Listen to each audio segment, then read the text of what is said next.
How do you pass up the opportunity to spit blood in Joan Baez's face?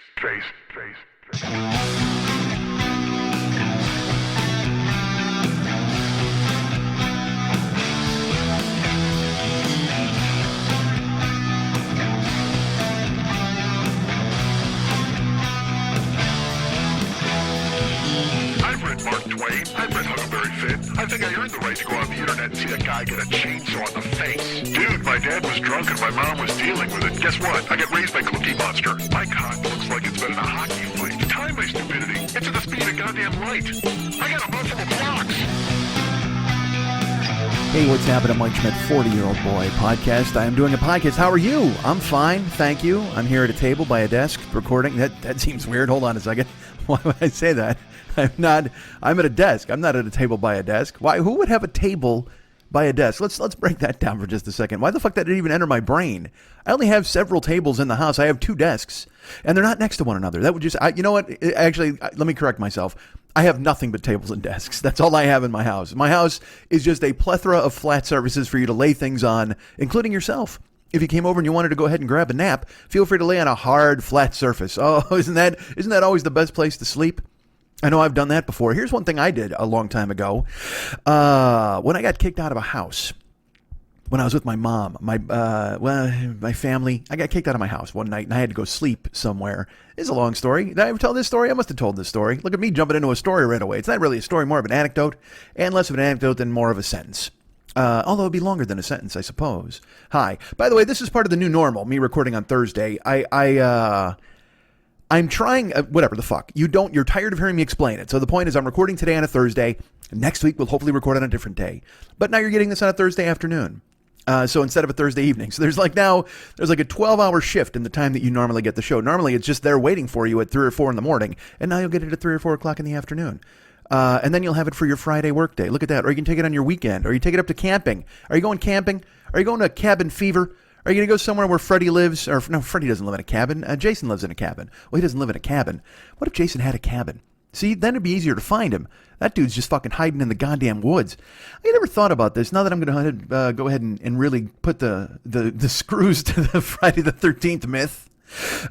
Jason lives in the woods, right? And he never sleeps. That dude does not fucking sleep at all. Or he sleeps during the day. Or I guess he killed some people during the day.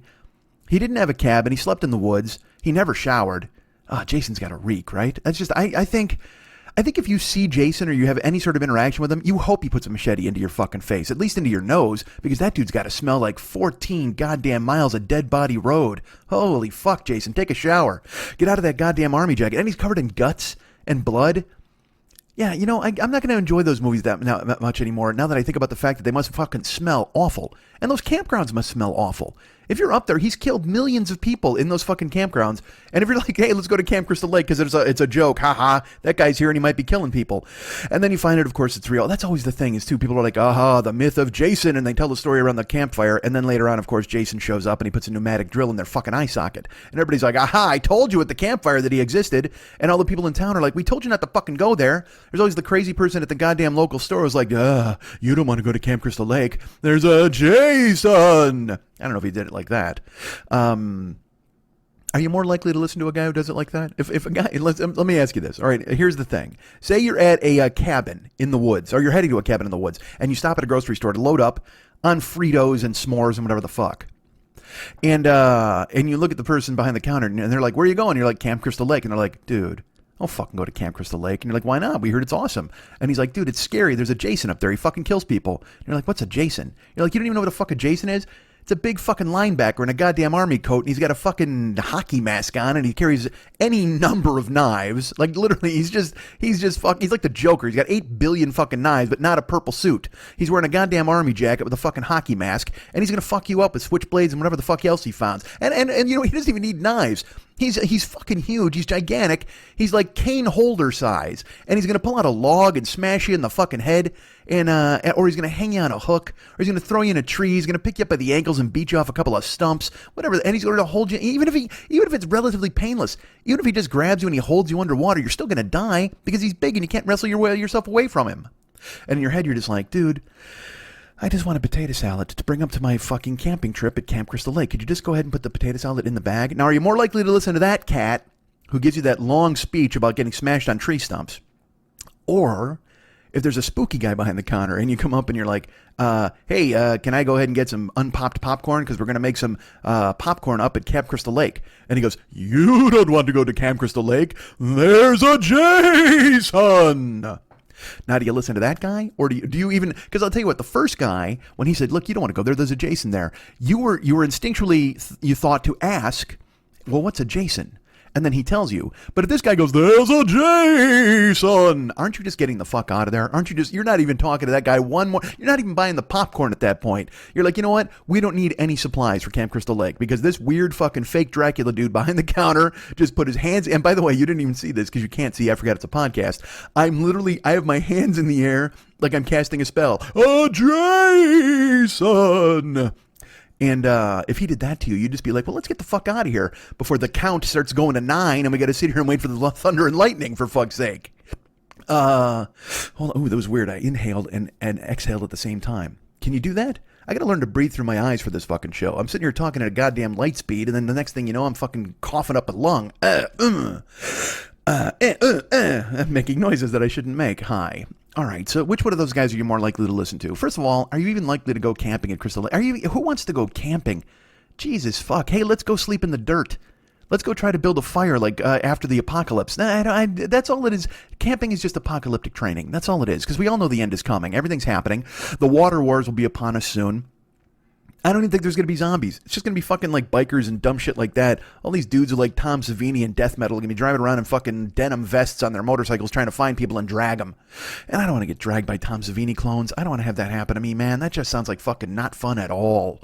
Do you kill yourself when all the shit hits the fan? Do you do that? Or you just try to hold out hope as much as you can, barricade yourself in your house and your apartment? I saw some woman on Twitter the other day and she wrote a long thread, and it was like 6 threads in a row. And I agree with her completely. She's like, hey, man, all these doomsday preppers and all these motherfuckers that think they're ready for this shit to happen, they have no idea what's coming. They have no idea. We've seen how many movies, certainly, where they try to warn us about what's going to happen when everything goes to hell, when the skies turn black and the rivers run with blood and then sheep come to life and they bite you. Are the sheep our main concern? Is that I think I'd be more concerned with human beings and with that guy behind the counter. They're sheep. He's warning me about the apocalypse now. But she was just like, man, you know, you're gonna hide in your house and hide in your fucking basement, and like the trouble's gonna come to your house. Like it's not like you're gonna be able to hide from trouble. All of a sudden, trouble's just going to show up. And I agree with that, man. Because, I mean, dude, we're all within that parameter now. I mean, honestly, nobody answers their door anymore, right? You don't answer your door. And look, I live in an apartment complex. I live in a very exclusive gated community. Don't kid yourselves. I've got gates that you got to operate with a button. It's so funny. I always think to myself, well, is my building safe? And my building's fairly safe, you know what I mean? Because there's a lock on the front door, certainly. And then there's a carport area, and there's locks on the 2 doors from the carport area into my building. But, dudes, I always wondered if my carport is safe. There's like a fucking, it's about an 8-foot wall to get into my carport. Now, anybody could climb that fucking thing. Anybody with any wherewithal on a grappling hook can go ahead and fucking hop over that and then go ahead and rifle through everybody's possessions and steal all of our maps. Don't take our maps. Stay out of our carport. Leave our maps alone, motherfuckers. How dare you? How dare you break into my carport and steal all of our maps? Because I'll tell you what, that's all they're going to get. They're going to get the maps. They're going to try a couple of doors. They're going to be locked. Then they're going to leave. But then in the morning, everybody who lives in this building is going to have no idea how to get anywhere in the world. We're going to be like, holy shit, our Thomas guides and our maps are gone. Darn you thieves. At least in the old days. But now you got a phone. It's got a map in it. It's got a calculator in it. It's got a flashlight in it. I feel bad for the calculator and flashlight industries. There had to be, like, Texas Instruments is furious right now, right? Do they even exist anymore? Texas Instruments has got to be long gone. First of all, let me ask you this. With the education they dispense out in Texas, when they're telling people about fucking, like, they're like, slavery was an inconvenience and God rules all in your textbooks, I can't trust those people to make me a calculator, right? I mean, Texas Instruments, that's got to be, it's probably missing like the multiplication symbol or something. And it's like, no. Oh, no, actually, it's probably got multiplication because they want you to go forth and multiply like Jesus. They don't want you to divide. Oh, wait, maybe they want to divide and conquer. Hold on, divide is there. Texas Instruments, they've got multiplication and division. They probably don't, and they have adding. Oh, they might have subtracting too. Subtracting immigrants, adding white people, dividing and conquering. and go forth and multiply. All right, you know what? Maybe I trust Texas Instruments. I literally talked myself out of Texas Instruments and then talked myself back into Texas Instruments. But there's got to be, like, isn't there some, I'm sure somebody in Texas decided that, like, 6 is an unlucky number. Oh, the 6s, that's it. The 3 6s, those are gone. They can't, I'll bet you on a Texas Instruments calculator, because of their love of Jesus and country, if you try to do something with the number 666, it doesn't show up. I mean, you can still write boobs with an 80085. 800, yeah, and then turn it upside down. No, you got to go 858008 and then turn it upside down, right? No, because then there's the S. That's spoob. Nobody wants a spoob. But if you want boobs, certainly go 80085. But I bet with the Texas Instruments, you can't do 666 because that would violate the Lord in some way, man. And so Texas Instruments doesn't have a 6 on their goddamn calculator. See, I don't trust those motherfuckers. I don't trust anybody. I'm like I said, I'm barricading myself in my house. I'm not worrying about anybody on the outside. I mean, all my maps are gone, certainly, which is very disappointing for me. But yeah, Texas Instruments made all the calculators, and they've got to be out of business at this goddamn point. Although, like I said, I don't know why we trusted them in the first place, but those fucking calculators have to be gone because your phone's a calculator, and your phone's a phone, so all your landlines are gone. When I was doing the purge here in my house, I was going through closets and shit. I found 2 different landline phones with answering machine messages, and part of me was like, you know, I should listen to these messages. You know, what the fuck? You know, dudes, I am the master of distracting myself from fucking anything. Anything I need to get done, I can go ahead and find a way to avoid it. Case in point, me recording the show on a goddamn Thursday. But I would dig stuff out of the closets. Like, I still have the fucking, all of my videotapes. You know, I didn't cashier my videotapes. I was going to, but I couldn't bring myself to throw them away because I keep thinking at some point I'll go ahead and find out what's on them because all of my fucking game show appearances, all of that stuff is right there on my videotapes. And I don't know. And look, nobody cares about that shit. I do. But for what? To what end? What am I going to do? I'm going to save all of my Ultimate Fan League appearances to a hard drive? I mean, what the fuck? And sit here and jerk off and watch myself win a trip to the All-Star game? Get the fuck out of here, man. What the fuck? Just move on. There's that point where you just got to go, you know what? Nothing in the past matters. But then, unfortunately, past this prologue, and you wind up living the goddamn thing over and over, and that's why I'm recording the show on a goddamn Thursday high. But you try to beat your past out of you, and you just think to yourself that thing where you want to walk the fuck away. Like, I've done that, where I've just thrown shit away. I did that, where I told you, I had stuff from my marriage, I had all sorts of stuff here lurking in the house, and it just seems like bad luck to throw away things that meant great things to you, but at the same time, you got to move on with your fucking life. But those videotapes, man, there's got to be...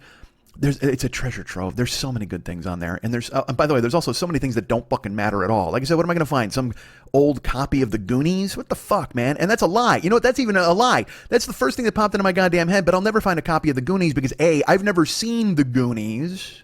And B, I've never wanted to see the Goonies. And 3, who cares about the fucking Goonies? Even if I got it now, am I going to sit down and watch it? There's shit I won't watch now.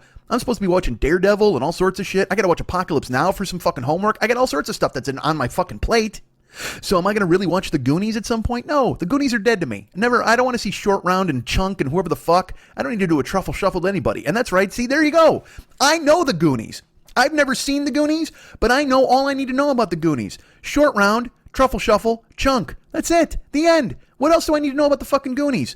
Don't they go on like a giant water slide or some shit, or there's a roller coaster, or are they fighting monsters? I don't even know. I know fuck all about the Goonies. I know it's a touchstone for some people from my age group, but for me, it just never turned into a thing that I went to see or experience. I don't give a flying fuck. And you know why? Because the name, honestly, I think it was the name that chased me the fuck away when I was a kid. And it's funny, we talk about now all the fractured experiences. Like, do kids today have anything that we all watched The Day After when I was a kid, and I think it was 1983. And then the next day you went to school, we all talked about the fucking day after because it was scary as shit. Nuclear war. What the fuck, man? Look what could really happen to us. And the same thing happened with Roots. You know, I mean, in 1977, all of a sudden Roots is on. I'm watching Roots and I'm like, Jesus Christ. And it's funny.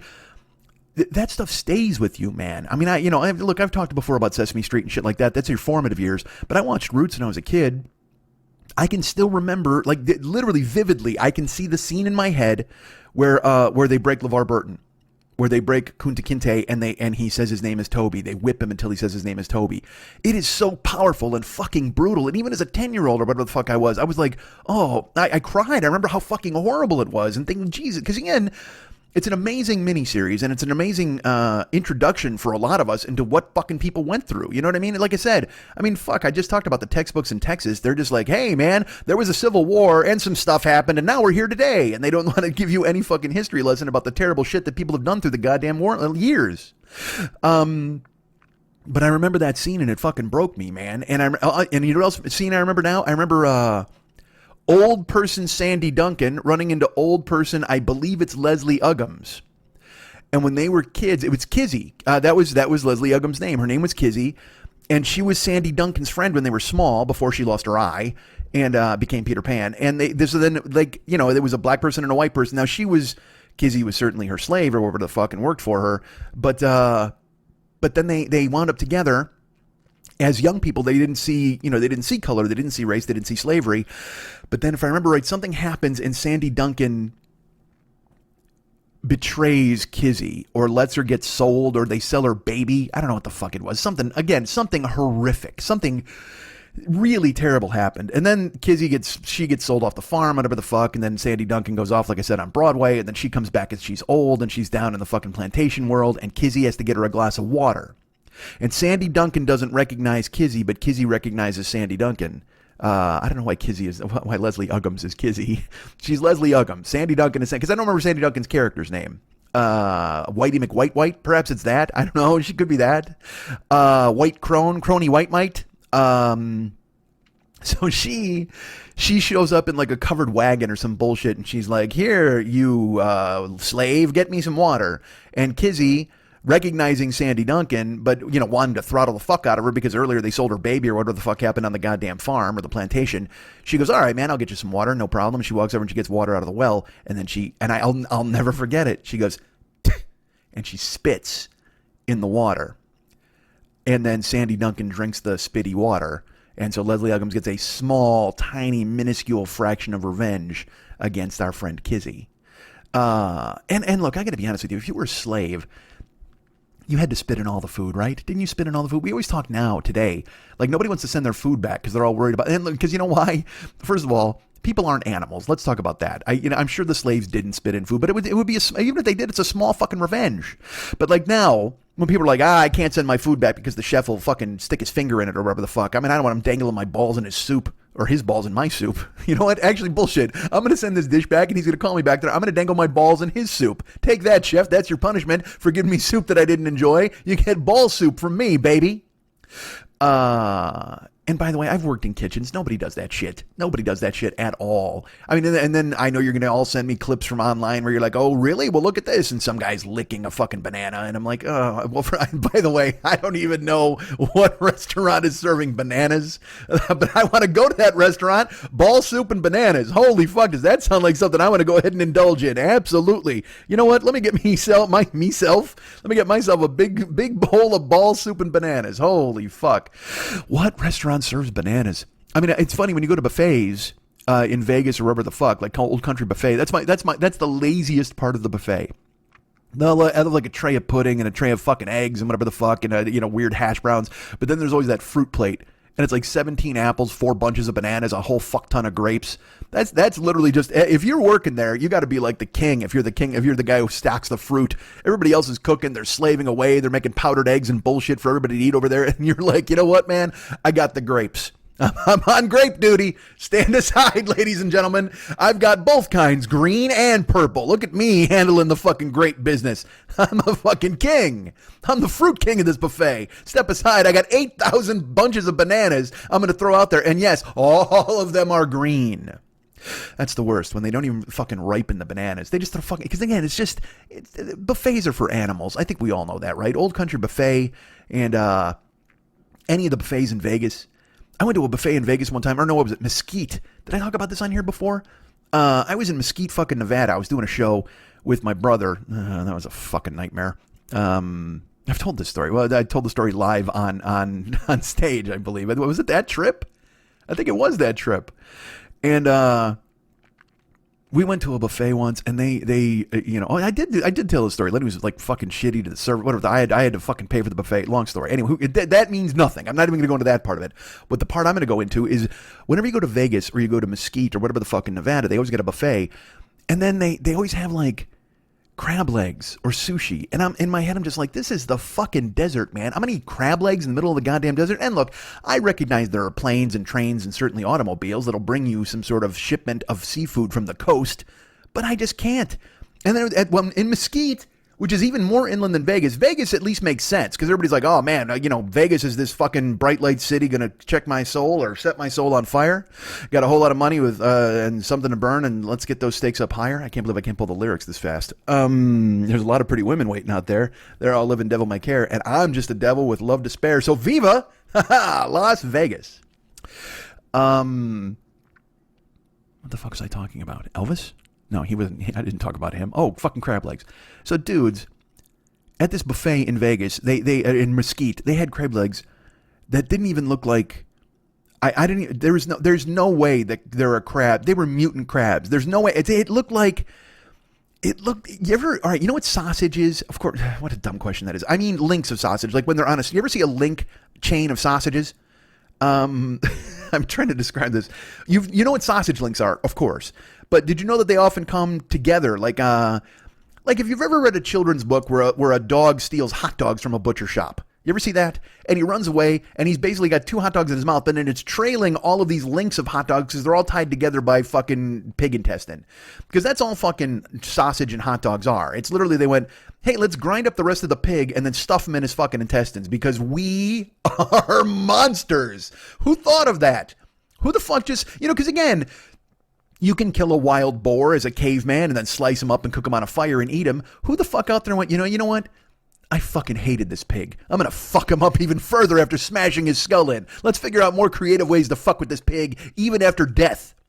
And then you fucking skin him and then you grind it all up into a force meat. And then, and it's a force meat clearly because you force it back into its skin. Literally, that's what they did. They fucking killed a boar. These cavemen are just like, boar, dead.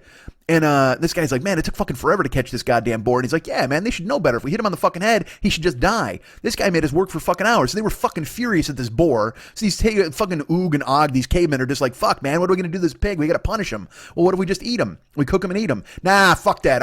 We got to send a message to this pig in the afterlife that he was a dick. So they fucking take this pig, they cook him over a fucking open flame, and then they scrape all of his flesh off, and then they're like, well, we could just eat this fucking guy. And they're like, no, man, fuck that. Let's grind it up. Let's really fucking send a message to this goddamn pig in pig hell or wherever the fuck he is. So then they take his fucking his meats and they develop a way to grind. I don't know how would cavemen do that? Maybe, you know what? Maybe they sharpened the jawbone of the pig. They used his own fucking bones to grind him up. Oh, because I know clearly giants will use their bones to make their bread or grind their bread or whatever the fuck, or they'll grind your bones to make their bread. But these guys, they took the bones and they used it to grind the meat to go ahead and make a fucking pig pile of fucking ground meat. And they're like, take that, pig. Not only we kill you and we skinned you, and then we cut all your meat off, but now we've ground your meat into an even smaller version of you. Now look at you. You're all fucking mushy. It is terrible. And then they were like, well, this isn't enough. And Og is like, what the fuck? And Oog is like, fuck that, dude. This pig was fucking, he pissed me off. And they're like, what do you want to do? And he goes, here's what we do. Let's tear off all of his stomach lining and form it into tubes, and then we'll stick his old meat into his stomach lining. So here's the thing, it's mocking him because we're going to eat him, but before we do, we're pretending that he ate himself. We're making him eat himself by fucking taking his goddamn stomach lining and we're stuffing it with the rest of his meat. And Og is just like, man, what the fuck is wrong with you, Oog? You are fucking bananas, man. And Og is just like, all right, well, let's, whatever. And Oog is like, fuck yeah, grind it up, man, force meat. He invented the word. And he takes the stomach lining and he rolls it all up and he stuffs it in there. And there's way too much meat for one link. I will tell you this. Initially, when they first did this, they made the biggest sausage link you've ever seen. Holy fuck. Imagine if you killed an entire wild boar, ground them the fuck up, and you just made one giant fucking sausage link. And Og and Oog are like, how are we going to cook this, man? I mean, first of all, you got to make sure we don't get trichinosis. We got to go ahead and cook this all the way through. We're never going to be able to cook this gigantic fucking Zeppelin filled with pork meat. What the fuck? And Oog is like, here's the thing. I figured it out. And Og is like, what do we do? And he goes, you know what we do? Let's make smaller links. And Og is like, hey man, I got to be honest with you. This is turning into a lot of work for fucking dinner. And Oog is like, fuck that. And he invents, and first of all, not only did he invent sausage, he invented the chef's hat. He invented a fucking chef's toque. He threw that on his head. And Og is like, what the fuck, man? And Oog is like, fuck you, man. Look at this. I got a special sausage making hat. And he goes, what sausage? He goes, that's what I'm calling this. He goes, why wouldn't you just call it pig stomach force meat? And he goes, I'm inventing words all over the goddamn place. And then they made a fucking string of sausage links, and then they fried them up, and they invented breakfast. Goddamn, oog and og, they invented a ton of shit. They invented the word force meat, they invented the chef's hat, they invented breakfast, and they invented the word sausage. And they invented the sausage-making activities, which is good for them. Oog and og, we owe a lot to those guys. And I learned all of that in a Texas textbook, by the way, in case you're wondering where I came up with all this. It was in a textbook from Texas. It's right there in the oog and og chapter. In the Og and Oog chapter. Look, I don't want to disrespect Oog by making him second. Oog and Og, or Og and Oog. What sounds better? What sounds better to your ear palate? Og and Oog, or Oog and Og? Phone lines are open now. Go ahead and give me a call. 591 Schmidt. Go ahead and dial me up right now. So those guys invented sausage. How the fuck did it even come up? I don't even remember. We were talking about pigs and eating. Crab legs. Holy fuck. So dudes, these crab legs, they just, I don't even, do you ever see the movie Them? If you've ever seen the movie Them, that's about radioactive ants. And they're in the desert, man. And they're like, yar. And they're walking around, and I don't know if they're ant pirates, but maybe they were. And they're walking around like, yar. They got their fucking giant ant legs. And when I saw these crab legs in the fucking desert, I literally, they were so big. In my brain, I thought of the movie Them, because they had those weird ant legs, and I'm like, holy shit, this might be radioactive fucking ant legs. Fuck crab legs. Because again, we're in the middle of the goddamn desert, and you're a lot more likely, here's how I put it. Deep in the desert, you're a lot more likely to have radioactive ant legs than you are to have crab legs, despite the fact that planes and trains and certainly automobiles will go ahead and bring things in from the coast, as I've mentioned earlier in this podcast. So I avoided them. And I don't like eating crab legs anyway, man. That's just, you know what? Crab legs, that's just fucking, you know what that is? It's just ocean-scented murder. Like, literally, it's an excuse to hit shit with hammers. I don't want to fucking eat a crab leg. I mean, bring me a plate of food. Bring me a plate of food that I can eat. Look, if I've got a fork and knife, that's all the tools I want to use in my goddamn, in my food experience, my meal making, my meal eating, my dinner experience, whatever the fuck. I got a fork and a knife and a spoon. The end. Don't bring me a mallet and a towel, because that's, at that point, you're just like, wait, am I having dinner, or am I fucking Dexter? Like, what the fuck is happening here? All of a sudden, you're putting me in a lead-lined apron. It's like when you go to the dentist and they're like, hey, man, we're going to just blast your mouth with fucking gamma rays and turn your tongue into the Hulk. And you're like, all right, that's fine. They go, well, we'll just put this apron on and see if you're okay. And I'm like, whatever the fuck happens. That's fine. I'm never going to have children again because I wanted to have a better smile. And the whole point of having a better smile was to find ladies who wanted to have children with me. What the fuck, man? How dare you guys cut my own balls off? Sure enough, man, when you got to go out and get crab legs, they bring you instruments of death. Like that's the whole deal. It's like, you see Texas Chainsaw Massacre? Fucking Leatherface is hitting people on the head with a goddamn mallet, and then he makes head cheese out of them, and he fucking hangs that one chick on a hook and all that fucking terrible shit. And every time they bring me crab legs, they always bring me that little fucking it's like a hook and a fucking mallet, and like I said, there's a bib, and everybody's like, oh, dude, that's totally part of the experience. And I'm like, yeah, not for me, man. I don't want part of that fucking experience. I want you to bring me a plate of food. I want to eat dinner and have a nice conversation. I don't want to be banging the shit out of stuff like a 3-year-old hitting a fucking xylophone. Jesus Christ. Give me a mallet to eat dinner with? This is far too much work as far as I'm concerned. You know what? Do you have guys who work in the back? Let them crack these fucking things and peel out the fucking crab meat and bring me a pile of it. Just bring me a pile of crab meat. That's all I want. Nobody wants to. It's like I said when you go to the fucking Brazilian steakhouse. I don't want a meat puzzle. Just fucking bring me meat. I don't need a bunch of guys in Halloween costumes giving me half a pigeon. Fuck that, man. I said that in the previous episode, and my buddy reminded me of that this week, so I had to shoehorn it in here. It just came into my brain. I have a buddy named Bob, who's one of the funniest fucking guys in the world. I saw him on stage one time, and I can still do his act, like part of his act. And I saw him 20 years ago. And my buddy and I watched him on stage at the Comedy Room. Anyway, Bob has a son now, and his son is like 15. And Bob wrote me a text, and he's like, dude, he goes, my son, he could not stop laughing at Brazilians. Like, they're listening to the podcast, which good for him, and God bless him. And I'm sorry, I feel bad for his son. But he said that they laughed at the Brazilian steakhouse thing, and they remember that line, I don't need a guy in a Halloween costume to bring a half a pigeon. So I was like, all right, well, you know what? You know what I do? I bring back the greatest hits for you, folks, on a Thursday afternoon, the gloomy Thursday afternoon here in Los Angeles. All right, I should probably take a breath now, huh? I should go ahead and it's weird. My nose. I don't mean to sniffle in here, folks. I need a producer. I need somebody to take the reins on this goddamn show. Like I said, the whole point is I'm anticipating like an entire physical breakdown, and I don't know why. I'm working out hard, doing lifting certainly, and I'm about to add in the cardio, and I'm making a concerted effort toward eating properly in a way that I've been told. Like I don't want to call it keto. I've talked about doing keto on here, but I think I'm just going to go like low carb, no carb, that kind of deal, because keto seems like a label. And hey man, I'm not into labels, you know me. I'm just going to eat fucking force meat. That's how I'm handling my business. But physically, I just feel like you heard me sniffling, and I will tell you this when I talk about somebody needs to grab the reins on the show, I just mean someone who they can hit stop and start, I guess, when I want to go blow my nose. I don't fucking know, man, because I just want to talk through, you know what I mean? My brain is fucking working, we're running downhill, so I just want to go ahead and talk as quickly as I possibly can and not have any stop downs and shit like that. But if there was somebody here doing the producing and the editing and shit like that, then I could be like, hey, you know what, I'll be happy. Why don't I take a break? And I don't know if it hurts the quality of the show to not have me take a break, but I enjoy just kind of talking at the speed of my head and seeing what the fuck happens and where we're going to wind up at at the bottom of the hill. You know what I mean? Just like a goddamn boulder rolling.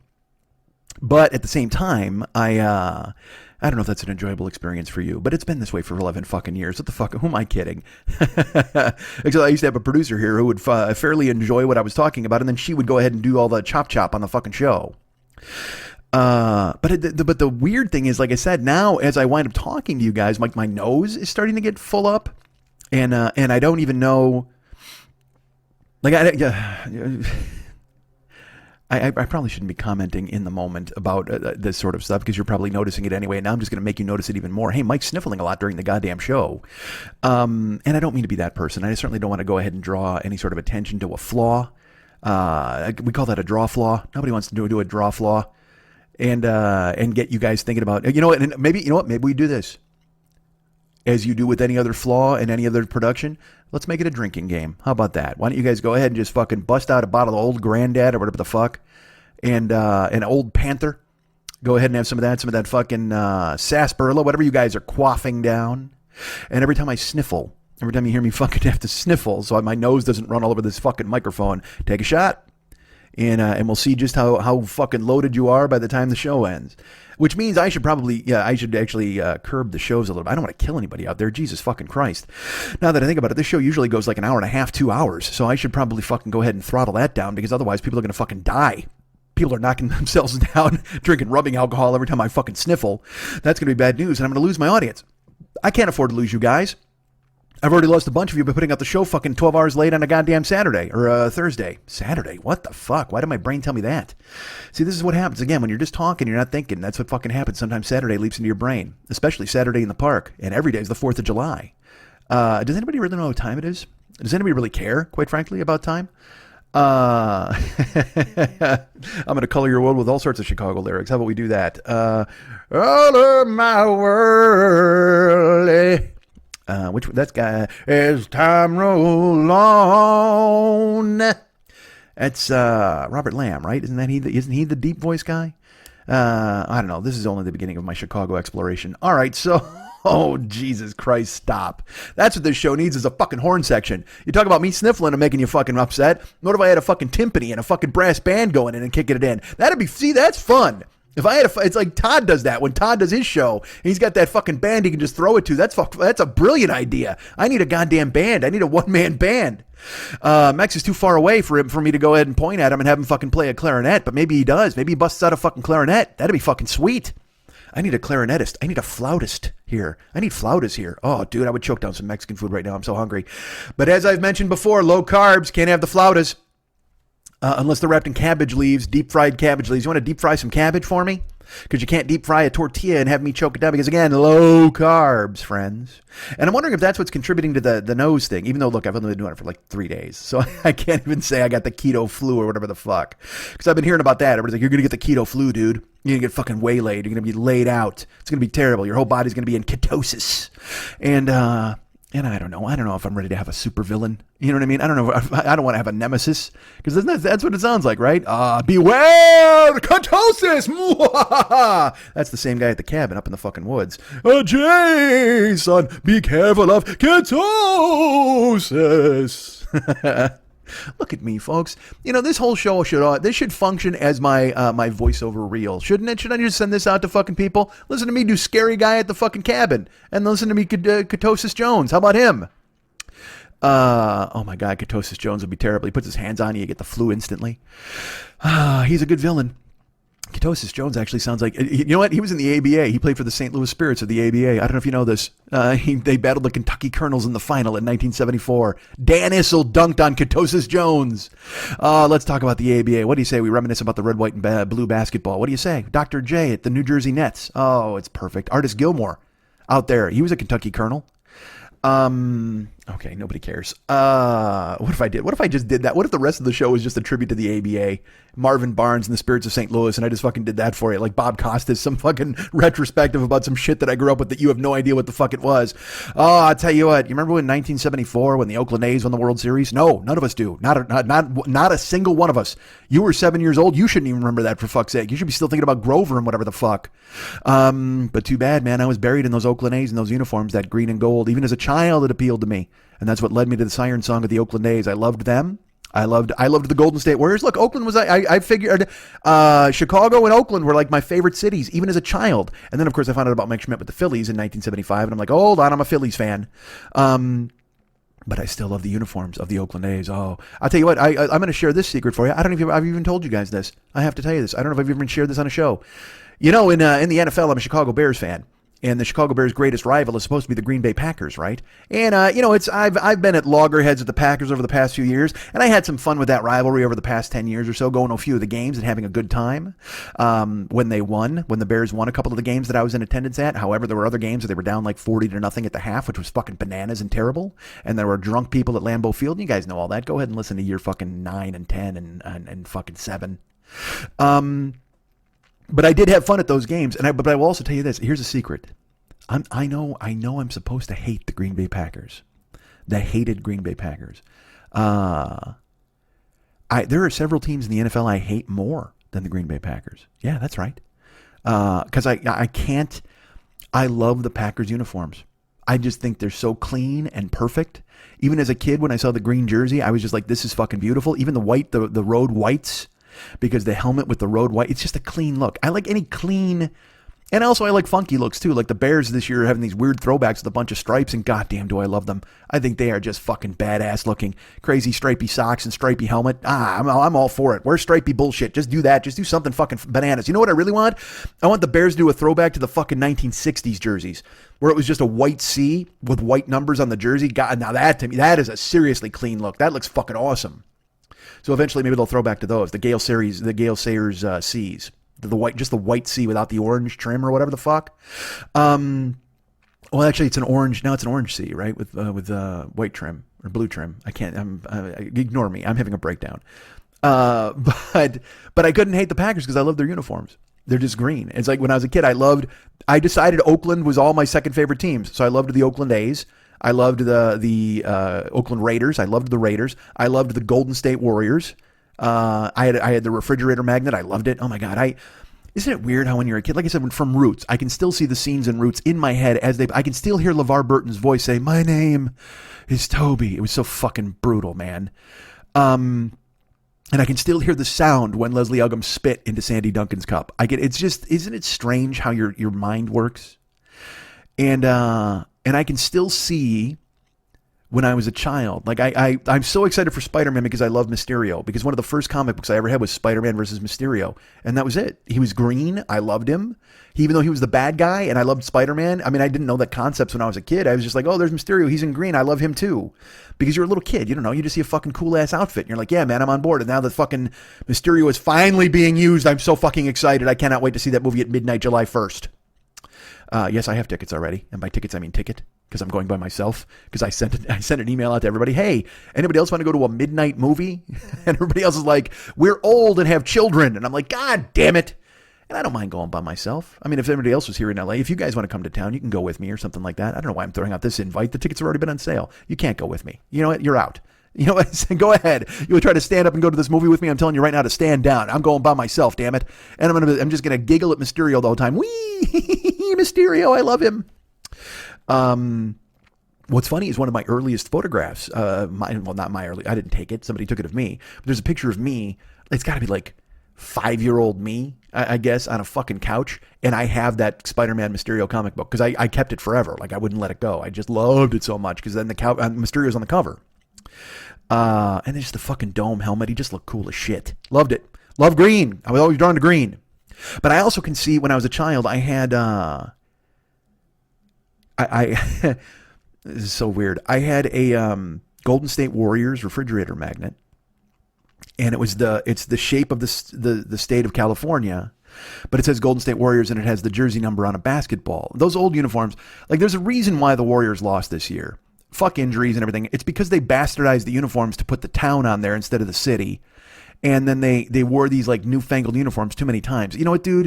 If you're going to wear a throwback, wear those gold throwbacks to fucking 1975. Those uniforms, because also those road uniforms in 75, the dark versions, it was like a, I don't know, it was like a gray with blue or even like a charcoal with blue. I don't even fucking know, dude. It might have been just dark blue with yellow.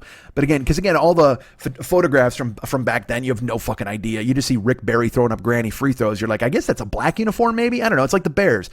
The Bears jerseys now are very blue, but it's in the 80s, they looked very black when they were on the field. You know what I mean? It's just this, and look, I'm not colorblind, but at the same time, I'm like, well, did they bring the blue back in a way? Did they really reinforce the blue? I don't know. What do I know about fucking uniforms? That's Paul Lucas's opportunity to fucking tell you about that kind of thing. That's his department, not mine. But I loved it, you know, and so I couldn't hate the Packers because I loved the green uniform. It was fucking badass. Now I hate the Lions, certainly. Nobody likes the Lions. Even though I like the Honolulu blue uniform, I still hate the fucking Lions because of Wayne Fonts. Not a fan. Don't care. Don't like him. Hate the Broncos. Don't like the orange. Don't like Rob Lytle. Don't like the fact that they kept the Raiders out of the Super Bowl in 1977, what would have been the greatest Super Bowl ever fucking played. Have I told that story on here before? I'm sure I have. That's one of my go-to fucking gripes. I'm a sad person, folks. I worry about things that could have happened when I was 10. I'm like, oh, this would have been fucking awesome. Instead, I had to watch Norris Weiss in a Super Bowl. What the fuck, man? How dare you?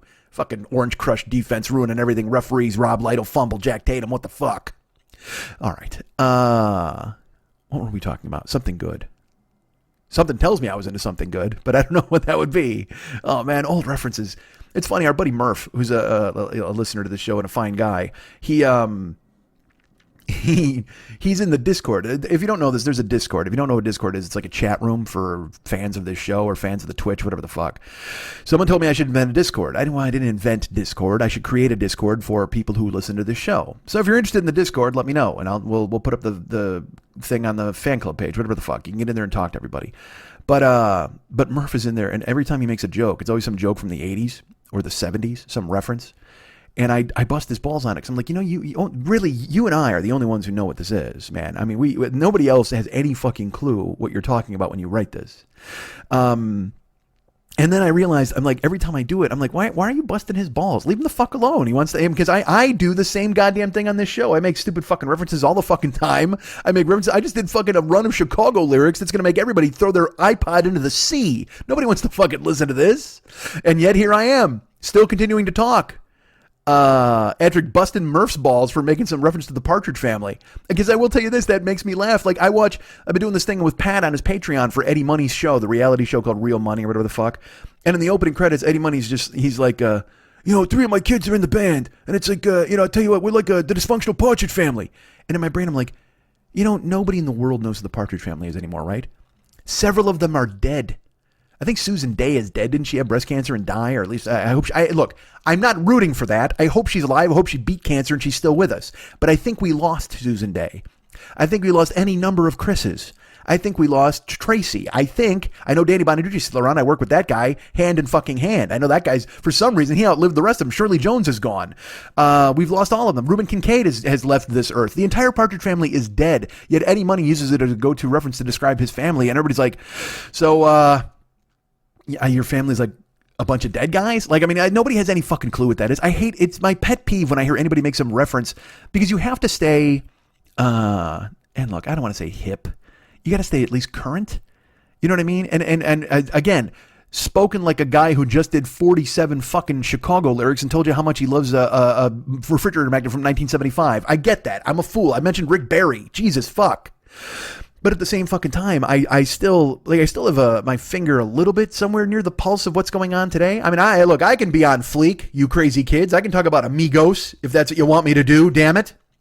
I can talk about the keto flu. That's a new thing, right? And nobody got that in the old days. That's what I always hear now, too, is everybody's like, Everybody talks about injuries in baseball when pitchers are like, oh, I can't, I got dead arm. And everybody's like, Nolan Ryan threw 275 pitches in a no-hitter, and then 2 days later threw a fucking relief inning and got a save. Leave it, you guys, your bodies are breaking down. But my favorite thing is Nolan Ryan's always the guy they go to.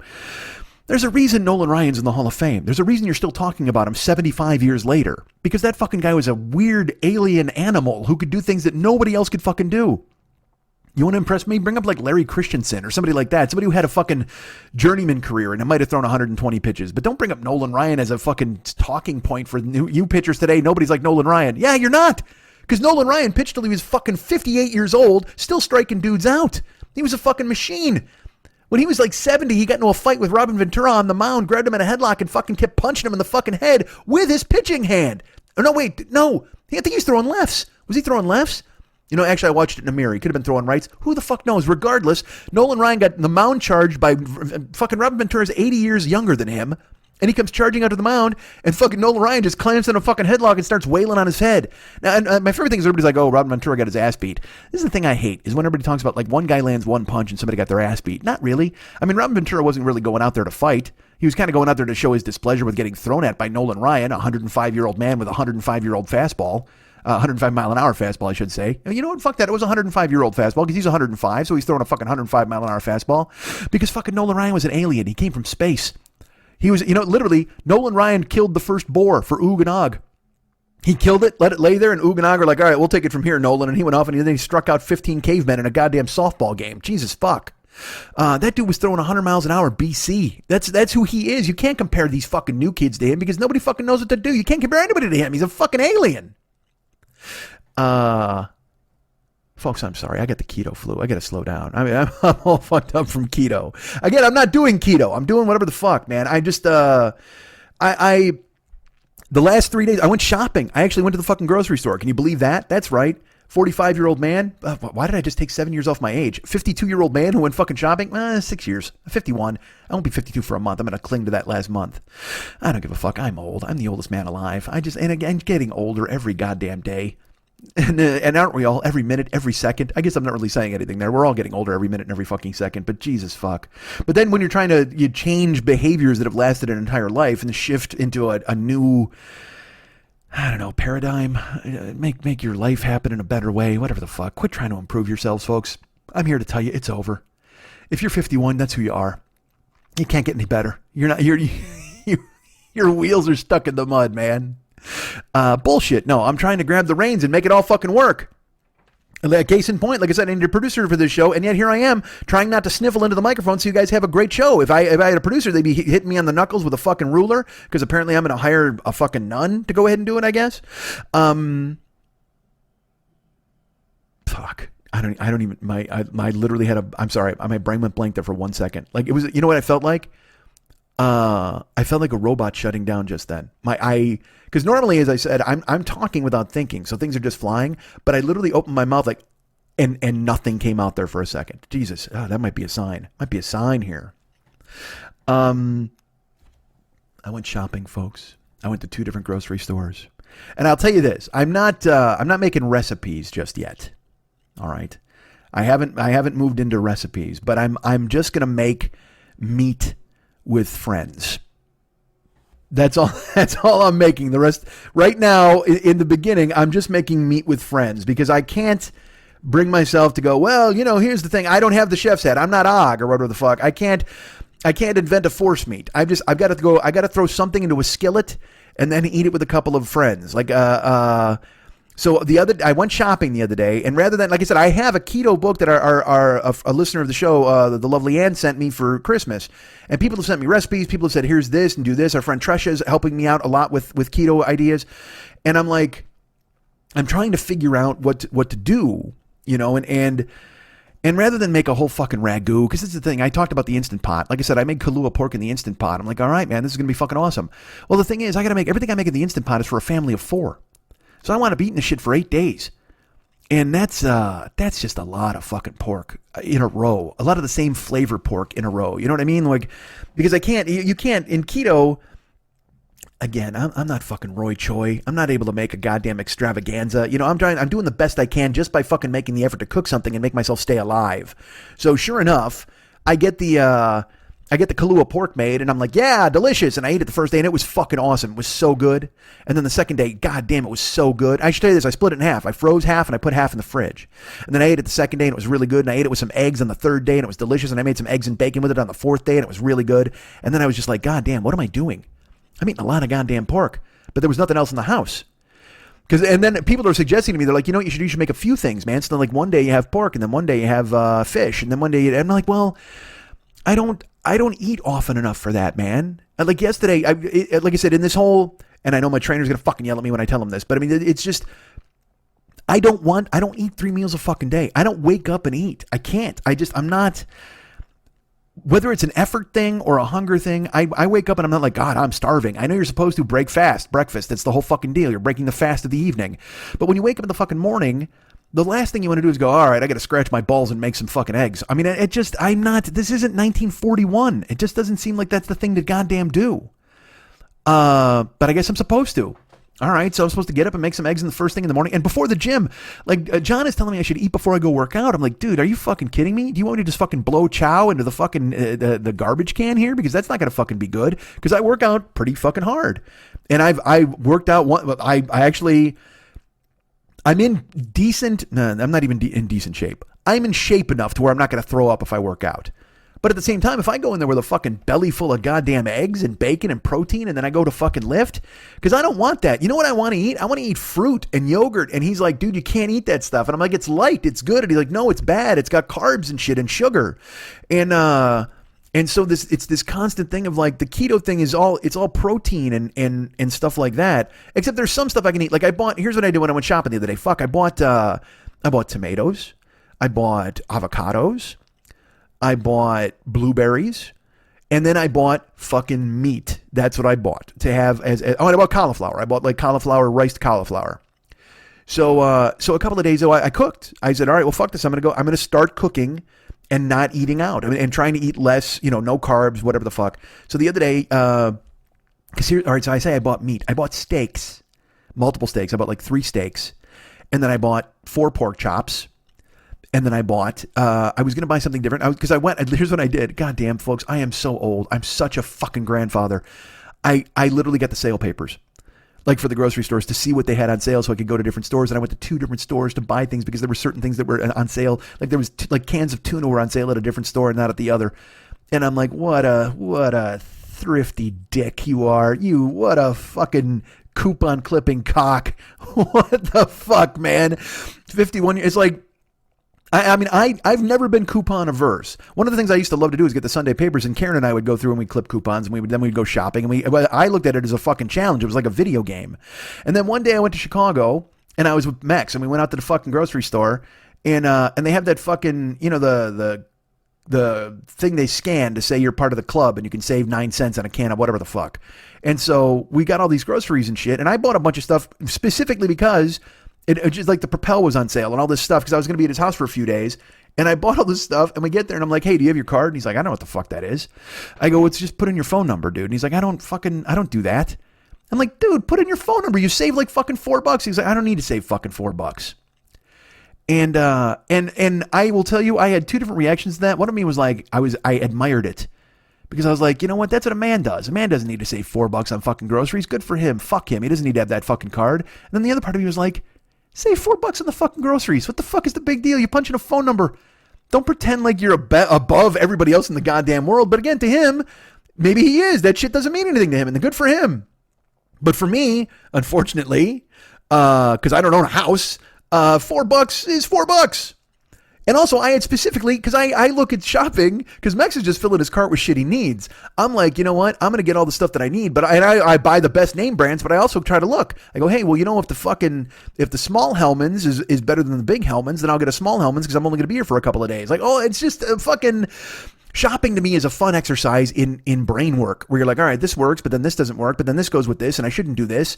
And that's what, but then at the same time, then I find myself embarrassed when I'm with Max. He's like, fuck that, I don't need coupons. And I'm like, I guess a man doesn't need coupons. I'm like, wait a minute, does a man need coupons or not need coupons? I still got to save $4 whether I'm a fucking man or not. Whatever the fuck. So I sat down and I had 2 fucking stores and I listed everything that I needed to get at the two, because again, tuna was 10 for $10 at one store, whereas at the other store it wasn't on sale. So I'm like, all right, well, I'll get 10 cans of tuna. But then get this, I outthought it. I outsmarted myself. I get there, and it's the regular fucking tuna in oil. Ugh, nobody wants that shit. I want fucking solid white chunk albacore tuna in water. Well, that was also on sale. It was $1.79 instead of $2.29, so I still wound up saving 50 cents, but it wasn't 10 for $10. So I didn't buy 10 cans. I just bought 5 cans. That's what you do. You adjust your fucking goals. And somebody please come and kill me. Honestly, I remember one time when after Karen left, I wasn't learning, but I mean, look, I've been alone before, and I know you got to pay your cable bill and you got to do all this shit, and I stay ahead of that stuff.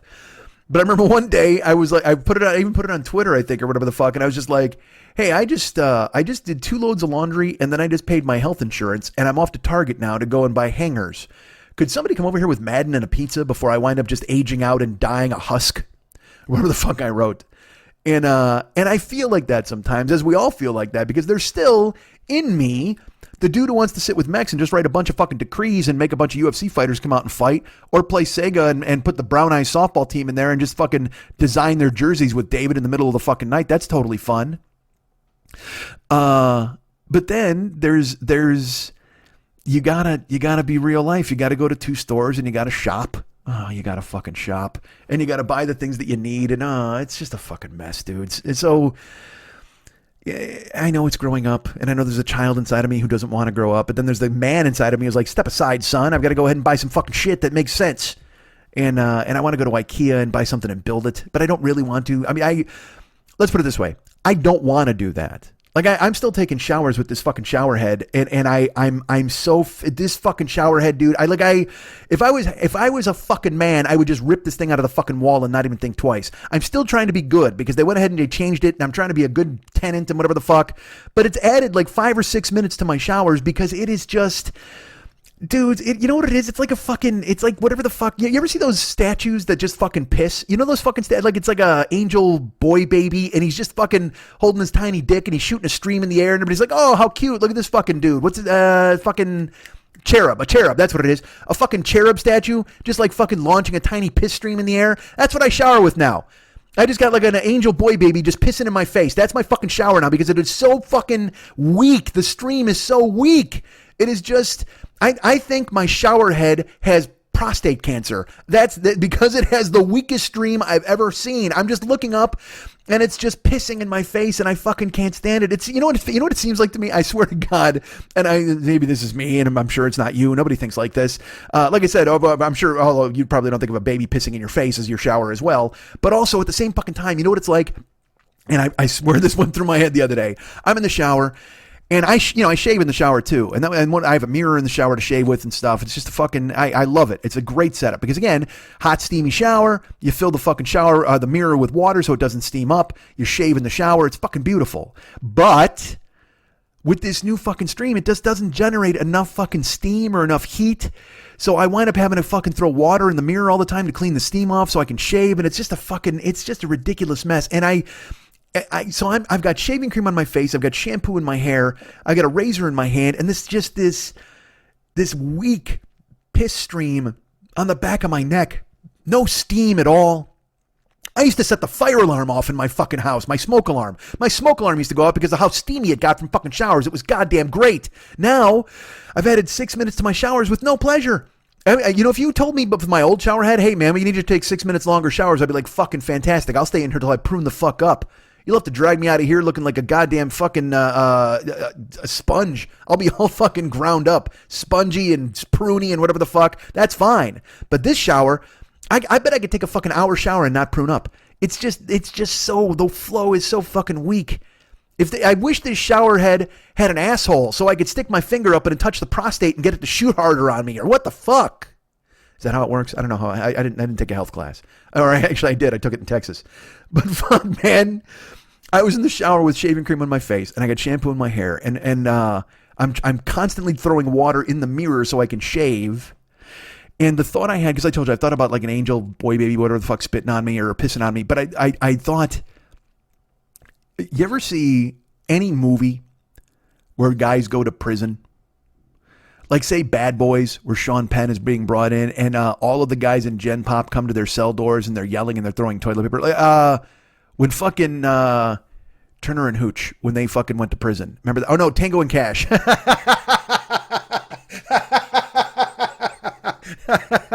Sorry. Turner and Hooch, that's a dog, right? Yeah, Tango and Cash is Kurt Russell and Stallone when you get to see their asses in the shower. Yeah, that's that one. But they're cops and they get thrown into Gen Pop and they're walking to their cell and everybody's throwing shit at them and all this garbage is raining down, stuff on fire. And they the whole point is they look at each other like, well, nice day for a stroll, isn't it? Like they try to be smart asses while it's happening. But I picture like if that's really happening, that all those prisoners are also spitting on them. And I had the thought when I was in the shower, I go, this weak fucking stream, this is the equivalent of walking in through Gen Pop and having everybody spit on you from the higher levels above through their cell doors. It is a prison spitting shower. It is a baby pissing shower, and it is not something that I enjoy at all. And if I was a goddamn man, I would change the fucking thing. But I'm trying to be a good tenant. I'm trying to be a good person and trying to do what I can to fucking, but I'm just gonna, and I'm sure, here's the thing, you know me, I don't ever just do something rationally where I'm just like, well, all right, you know what, let's just go ahead and change it to, in the middle of it, one day, I'm going to be there, I'm going to be in the fucking shower, and then I'm just going to start hitting it with a hammer. I'm going to fucking bring a hammer into the shower. You know what? Like a crab leg. It's going to be like a fucking showery crab leg, and I'm just going to bang the fuck out of it with a goddamn hammer until it falls off. And everybody's going to be like, dude, you could have just unscrewed this, right? I'm like, I don't give a fuck. It needs to be punished. This motherfucking thing needs to be smashed into goddamn oblivion. I need dents and I need fucking smashes right the fuck now, baby. Fuck. What the hell? So that's who I am. That's who I am. I'm a guy I'm going to lose my temper and I'm going to fuck. Because again, a man would just change it. A fucking angry child would smash the shit out of it with a hammer for no good fucking reason at all. But just because it needs to know you know what, who I am? I'm the fucking Oog. That's who I am. I'm Oog the caveman of my own shower. He wanted to punish that pig. I want to punish that fucking shower. Don't piss on me. Don't spit on me, motherfucker. God damn it. It's not my fault you got an enlarged prostate shower. And I'm just going to smash the shit out of it with a fucking hammer. If you see me in the shower and I'm holding a hammer, you know nothing good is about to happen. Actually, I go the other way. Something great is about to happen. I'm about to liberate myself from fucking baby piss. Yeah! Fuck! So I'm trying with this ketosis thing. I'm trying with this fuck. I'm trying to be a grown-up. I'm trying to buy things and shop and do the right thing. And I bought lamb chops. I said I bought pork chops and steak. I also bought a lamb chop. Now, I bought a lamb loin chop, and I was looking around, and I didn't see them, but then they were in the butcher's case, so I'm like, all right, I'll take one of those. And this fucking thing looked like a doorstop. I mean, it was just a fucking round, and it looked like half of it was bone, but it had some lamb attached to it, and I'm like, I was going to get two of them, and I'm like, you know what, fuck it, I'll buy one, and I'll figure out how to cook it, because that's what I want to do. I want to become a chef, not a chef, but I want to be somebody who can make shit. And I've done this before. I told you I've cooked. When I was in my last relationship, I used a fucking slow cooker, but I would make carnitas in the slow cooker or tortilla soup, and I made really good stuff. It was fucking great. And there's something zen about following a recipe and making shit work. It's really fun, and I love doing it. But also, hear me out, and this is the root of all of my problems. I want to do it for somebody. I don't want to do anything for me. And believe me, I talk to Shannon about it all the time. It's like, fuck Mike. Why? Who cares? Why do I not care about myself or doing good things for myself? Why do I want to dote on somebody else and take care of them? Why is that more important to me than caring for myself? So I'm trying to do the shift and whatever the fuck, that we talk about it all the goddamn time. So cooking for myself, I'm like, all right, well, I'll start making some chops. That's because like I said, if I make a recipe, I got fucking 8 days worth of fucking pork. 8 days of pork to choke down. 8 days of pork. It's not enough to throw away. All right. So I don't want to make 8 days of fucking pork. So I'm like, if I make a pork chop, I can eat that. And guess what? There's no leftovers. That's the whole point. I don't want any of the fucking leftovers. So I bought this lamb chop, and I'm like, all right, so I Google a way to how to cook it. And look, we all know there's garlic and rosemary. We know what goes well with fucking lamb. Mint goes well with lamb. Rosemary goes well with lamb. All this shit, but I didn't want any mint. And I didn't buy any fresh herbs because, again, I'm just throwing the fucking thing in a skillet and I'm going to make it work. So I find a recipe. Martha Stewart's got a lamb loin chop recipe, and she's like, all right, here's how you cook them. You put them in the fucking skillet. You heat up your skillet. You throw a little oil in there, and then you season your pork chop, however you want to fucking, or lamb chop, and then you put it in, and you put 4 minutes on one side, 4 minutes on the other side. And it's done. And I'm like, all right, well, that sounds easy enough. So the other day, I fucking finished Twitch streaming, and I threw on the fucking cast iron skillet, heated it up. Got a bowl out, threw my lamb chop in there. I threw some olive oil on it. And then I threw some salt and some pepper, some rosemary on it. I spun it around so it was all kind of coated. And then I put it in the skillet, put it down, set the timer, 4 minutes. And 4 minutes was up. I flipped it over, put it on for another 4 minutes. I'm like, all right, that's 8 minutes, supposed to be done. And I looked at it, and it was not done. I could tell by my eyes. And like I said, I've worked in a kitchen. I'm not Captain Chef, but at the same fucking time, I could look at it and realize it was not done. So what I did then was I cooked the side because there was a big it was fat, all around the side of it. So I flipped it over on its side. And you know how you you can cook the flat surface and then the flat surface, but then I cooked like the wheel. You know what I mean? You turn a lamb chop over and it's kind of like a wheel. It's a lamb like a wheel, feels like it's got to roll. So I've got it flipped over. And I cooked the fat side and then I rolled it a little. I rolled it over and I cooked that for 4 minutes. And then I cooked the other side for 4 minutes, like the diagonal side. And then to me, it looked like it still didn't look, like the fat hadn't rendered. So I'm like, all right, so you know what? I went 3 minutes on one side and then 3 minutes on another. So it wound up taking me probably 15 minutes to cook this lamb chop in the skillet. And also, I'm still learning the cast iron skillet because everybody's like, you can't go high heat because it really heats up the entire fucking pan. But also, if you just go medium heat, the whole pan has a nice heat to it. And also Martha was like, hey man, you got to use medium heat. And by the way, I should tell you this. I'm not a Martha Stewart guy. Like, she's fucking ruined Chopped by being on there because she shows up to be a judge and everybody defers to her. And I'm like, don't fucking defer to Martha Stewart just because she's fucking made puff pastry for her whole life. I mean, Jesus Christ, you guys are fucking world-class chefs who've opened amazing restaurants. I understand she's only on the show because then they will all defer to her because she's not going to sit there and try to be an equal. She's like, because it's literally like, hey, here's Mark Murphy and Alex Guarnaschelli. And then, oh my God, Martha Stewart. It's like, fuck, quit doing that, man. Guarnaschelli's a fucking badass. I might not like her on camera, but she's a really good chef. Mark Murphy's a fucking a qualified restaurateur. He's done amazing work. He's been on Chopped from the beginning. I mean, and those people are, they've got all the cachet at Chopped. As I've said one time on Battleship Pretension, I go, these people are just like the house Negroes for the Food Network now. They're like, hey, go get fucking Alex Guarnaschelli. She'll do like 4 different shows, and then they plug her in wherever the fuck she's needed. They're all like utility players. But then they bring in Martha Stewart, and they make a grandiose pronouncement about it, and it's like, fuck you, man. Just because you can make fucking crudité, don't pretend like you're famous you're famous, but you're not more famous than these other fucking chefs. Alex Guarnaschelli could cook rings around fucking Martha Stewart. That's what I say. And I don't even like Alex Guarnaschelli. Now, Amanda Freitag, oh, please, ladies and gentlemen. Now, I don't know because Amanda Freitag keeps it close to the vest. But from what I understand, perhaps she has a wife. She may be involved in a relationship with another lady or something like that. I don't know what her preferences are. I don't know. It's not like Anne Burrell, who I know everything about because she's been in the gossip pages, ladies and gentlemen. But Amanda Freitag is just... She's just a beautiful, lovely woman with who's incredibly talented as a chef and a wonderful presence on your television screen. I love Amanda Freitag, and I would love to run away with her, and I would do my best to make her a lamb chop of the highest quality. And she wouldn't yell about it. Even if I messed up that lamb chop, she wouldn't yell. She'd be like, well, Mike, let me show you how to make the best lamb. And then she would. But Martha Stewart would fucking yell at me and then put me to work in the fields. It'd be fucking terrible. But regardless, when I Googled lamb recipes, Martha's was the first one that came up, and I looked at it, and it seemed good to me, and she wanted to have a little garlic and stuff like that. I'm like, all right, well, I can do this. So I went against her recipe because it didn't look like it was done to me. I rendered out the fat. I cooked it some more. And I'm worried because, I mean, you can cook the fuck out of a lamb chop, you know what I mean? And also, it was tall rather than long. So it was like, to me, I'm wondering about the heat transfer, every other fucking thing. Because the cast iron skillet, I've got it on medium heat. And she said medium heat, but... I don't know, is my fire not hot enough? Is it not as hot as everybody else's fire? Because I have an old stove. I got no fucking clue.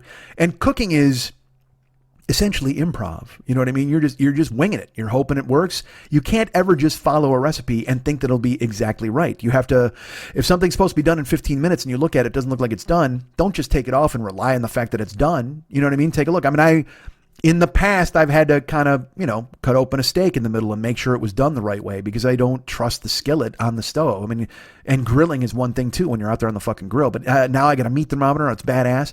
So I had the meat thermometer. I put it in the middle of the lamb chop after I'd cooked the sides for 3 minutes and all that stuff. And it said 133. And Martha said when it would hit 130, it was done. So I took it off right away and I let it rest. And then I sliced open an avocado. I had a whole avocado. I had a handful of fucking organic tomatoes, threw those in a bowl, and I put my lamb chop in there. And I sat down and I cut it open with a steak knife. And folks, holy shit. I cut open this fucking lamb chop. Now, again, like I said, I improvised. I followed Martha in the beginning, and then I went ahead and improvised. I cooked, I rendered the fat out, I made it, and there's a good chance you're going to fuck it up. So I take a fucking knife and I slice it open, and it is, oh my God, it was so pink inside. It was so perfect. It was so perfect. Folks, whenever it's pink inside, just bury your face in it. That's how I live my life. That's the philosophy I've lived my life by from the beginning, and I will live it until the day I die. If you open it up and it's pink, bury your face in it. And sure enough, man, I cooked the perfect lamb chop. The perfect fucking lamb chop. It was filet tender. It melted in my mouth. It was juicy. It had fucking flavor. The salt and pepper, the rosemary, all of it just fucking, it just, dudes. I took photos of it. If you want to see it, I'll put it on the Joker's page. I actually shared it in the Discord with people because I told people I was going to be cooking after the Twitch stream. And look, I know you don't want photos of it. How weird is that? You want photos? I got photos because I'm trying to prove I'm good. I'm smart. I'm great. But I fucking nailed it. I nailed this fucking lamb chop. I fucking killed it, baby. It was so good. And then I ate with some avocado and some tomatoes. And the thing is, with keto, everybody's got advice. That's another thing. People are helping, but at the same time, people always contradict one another. Like John is like, man, avocados are like, avocados and eggs you're going to be really a staple of what you eat. And then I talk to people like, don't eat too many avocados. They're high in fat. And I'm like, all right, but what if I'm not eating anything else? What if I just eat like 3 avocados and a steak? You know what I mean? During the day. That's for the whole day. And everybody's like, well, that's not enough. You got to do this. You got to vary it up. I'm like, I don't fucking, like I said, I don't eat breakfast. I barely eat lunch. You know what I mean? Unless I go somewhere and somebody makes it for me. As far as sitting here and cooking 3 meals a day, I don't even want to be in the house to eat 1 meal a day. But all I do is bury myself in my fucking house. So I'm here. I might as well cook myself something, right? But I can't eat in the morning. Whatever the fuck. Then people are like, don't eat too many tomatoes. And I'm like, and I'm like, what do you mean don't eat too many tomatoes? I've had like 3 people write me and they're like, don't eat too many tomatoes. And I'm like, what if all I'm eating is avocado, tomato, and a steak? That's all I'm eating. They're little cherry tomatoes. There's fucking like 12 of them and I ate them. I threw blueberries in my cauliflower yesterday. I made cauliflower. It was a riced cauliflower with riced broccoli and riced carrots. And then I made that and I tossed it with salt and pepper. And I used, some of the runoff from what I cooked, like the cooking juices, and then I put blueberries in it. It was fucking delicious. Oh, I didn't even get to that meal yet. I should tell you that. So 2 nights ago, I made the lamb chop. It was fucking amazing. Lamb chop, avocado, tomatoes, and I was full. It was great. I ate it, and it was fun. That was the only meal I ate all day. I was full. So then yesterday, which was Wednesday, I got up, and I had to run to the gym. I got to the gym, I got home, and I had to Twitch stream, and I didn't have time to eat, man. So you know what I ate? I ate a package of Spanish peanuts. Sriracha Spanish peanuts. And when I say a package, just like a little, they sell for 99 cents, but I got it for 9 cents because at Walgreens, apparently I don't know if they were just bad radioactive peanuts. I don't fucking know. Chernobyl peanuts, whatever the fuck. But I ate them. And that's all I ate. And then I did a Twitch stream. And then all of a sudden, I had to go to a thing last night. I was out. I didn't get home till 10 o'clock last night. And I hadn't eaten yet. And part of me is like, well, I'm pretty hungry, but I'm also not that hungry. And does it make sense to eat this late? And I was like, Mike, you're trying to be in the fucking groove. You're trying to cook shit for yourself. You made that lamb chop yesterday and you fucking smoked it. So go ahead and make something else. Because the previous day, like I said, lamb chop, tomatoes, avocado. Well, I'm like, all right, I got a steak. I got it in the fridge. Let's make a steak. So I Googled another way to make steaks. Now, look, I've made steaks in the past and I've been successful. Like I said, I've made them on the grill. In my past relationship, I grilled steak one time as a meal for me and my ex, and it came out fucking perfect, medium rare and beautiful and delicious. And I made a couple of sides that were so good. It's one of my proudest achievements. And again, because there was another person involved, I made it for them. It wasn't just for me. And I actually posted a photo of that on Facebook. Remember that? Go buy your fucking 6. Back when I cared about life. I care about life now. Don't yell. I mean, that's all I need is somebody to write me a note. Are you okay? You have a gun at your head? No, I don't. So I get home last night, 10 o'clock, Same thing. I Google, and I have been trying. I've made steak before, and like I said, I've made it successfully. You throw, you salt. Basically, you take salt and pepper, a steak, and you throw a little oil in a pan, or even a little butter in a pan. You just throw the steak in there, and you cook it till it's done. You just fucking cook. And that's because that's an eye test, really, in a pan. But then I came across a guy online, and he's like, I can tell you how to make a perfect steak every single time in a skillet. And I was like, all right, well, let's go ahead and read this. And he has a method called the 3-3-2-2 method. And I'm very familiar with the 4-4 method with our friend Martha, and then you improvise after that, right? Okay. So this dude, he's like, here's the way to make a perfect medium rare steak. You heat up a heavy skillet for 2 minutes over medium heat. It can't be high heat. Then you pour some, like a couple tablespoons of oil, like saffron, sunflower oil or olive oil, whatever the fuck. And you let that heat up a little bit, and then you take your steak. And he wanted me to cook the steak first without seasoning it. He's like, just put it in the skillet, and then when it comes out, then you season it with salt and pepper to taste. Which, even I know that's wrong. That part's wrong. But what he says, you put it in the skillet, you put it on one side, you leave it there for 3 minutes. You don't squeeze it, you don't push it, you don't pull it, none of that fucking bullshit. And then you flip it over after 3 minutes, and you cook it on the other side for 3 minutes. You don't squeeze it, you don't push it, you don't pull it, none of that. And then you flip it over again for 2 more minutes. Then you flip it over again for 2 more minutes. And then you let it rest for 5 minutes. And he said, you got a perfect medium rare steak. I'm like, all right, I'm willing to take a shot at that. So last night, I did it. I put the steak in the pan and I'm cooking it. And I will tell you this, I'm not getting a good sear on the steak when I'm looking at it. But I'm going, all right, I'm going to go ahead and trust this method. 3-3-2-2. I make my cauliflower hash. And like I said, I used the runoff of the steak. I poured that on there. I threw some blueberries in there to eat. I opened up an avocado. I had an avocado on the side. And I let this steak rest. And folks, listen, here's the thing. I've made successful steaks in the past. And as I've said, cooking is improvisation. You have to look. You have to make sure. You have to know that you're doing the right thing. And I know you let the meat rest. You don't want the juices to fucking come out. You don't let it seize up. But the 3-3-2-2 method, I'm going to change it to the 1-1-1-1 method, and all 4 of those ones are middle fingers, because fuck you, you ruined my steak, you son of a bitch. I did not have the heat too high. I know I did not. I did it exactly like he said. He's like, well, first of all, he's like, make sure it's like the heat is at like 300, whatever the fuck. I'm like, dude, I'm not going to put a fucking meat thermometer into the flames to find out how hot they are. Medium heat is you turn on the heat a little medium, whatever the fuck. And this fucking steak was gray as your grandfather's fucking ball sack. It was so gray. There was no brown. There was no delicious sear on it. And then sure enough, I let it rest. I get the cauliflower. I put it in a bowl. I put the avocado. I grab the steak. I go sit down to eat. I cut open this fucking steak. And, dudes, it's fucking, there's a line, there's a thin, you ever see the movie The Thin Red Line? Or you hear about the thin blue line? Well, I had a thin pink line, extremely thin, and a whole lot of fucking gray. You thought the outside was gray? I opened up this fucking steak, and again, I thought the outside looked like your grandpa's ball sack. The inside looked like his taint. I mean, it was just, the filet part of the steak, because it was a New York steak, or a ribeye steak, I should say. And there was a bone in. So the kind of the soft filet part at the top, that was fully gray all the way through. And I'm like, motherfucker, how dare you? I mean, look, if you ever have to cut the filet with a steak knife, you've made a mistake. You should be able to fucking almost pull that off the bone and cut it with your fork. And then I opened the rest. And now look, it was pink near the bone, which could describe any other number of great things in our lives, right? Pretty much. But it was pink near the bone. And then it was like, all right, well, now it's good. Like inside it was fine. But 3/4 of the fucking steak was just gray with a thin line of pink. And I choked it down. Please don't kid yourself. I didn't throw the fucking thing out. The cauliflower was delicious, and the avocado went really well with it. And then the avocado with the steak at least fucking saved it a little bit. But Jesus fucking Christ, dudes, it was just so gray, and it was just, you know what? Don't make a gloomy steak. That's all I'm going to tell you. If you're fucking cooking, make sure there's some brightness. There's got to be some pink. There's got to be some red. Nobody wants a gloomy steak. And that's what this motherfucker made me with a 3-3-2-2. Fuck you. 1-1-1-1.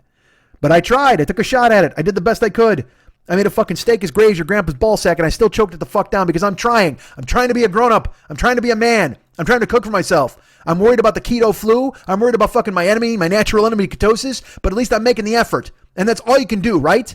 Says the guy who's supposed to do a show on Wednesdays, and now he's doing it on Thursdays because he's not making the effort. Bullshit. I'm going to be better. I promise. Be better. That's it. That was the name of the show last week or 2 weeks ago. I don't even remember. All I know is it's a mantra and I got to live by it. I'm trying to make it fucking happen by making chops and steaks and recording and bringing you whatever I can whenever I can. And I appreciate your patience. And God damn it, I hate to be a 52-year-old work in progress, but that's who I am. So please, don't fucking hold it against me. I'll do the best I can to get you your podcast on time. You know what?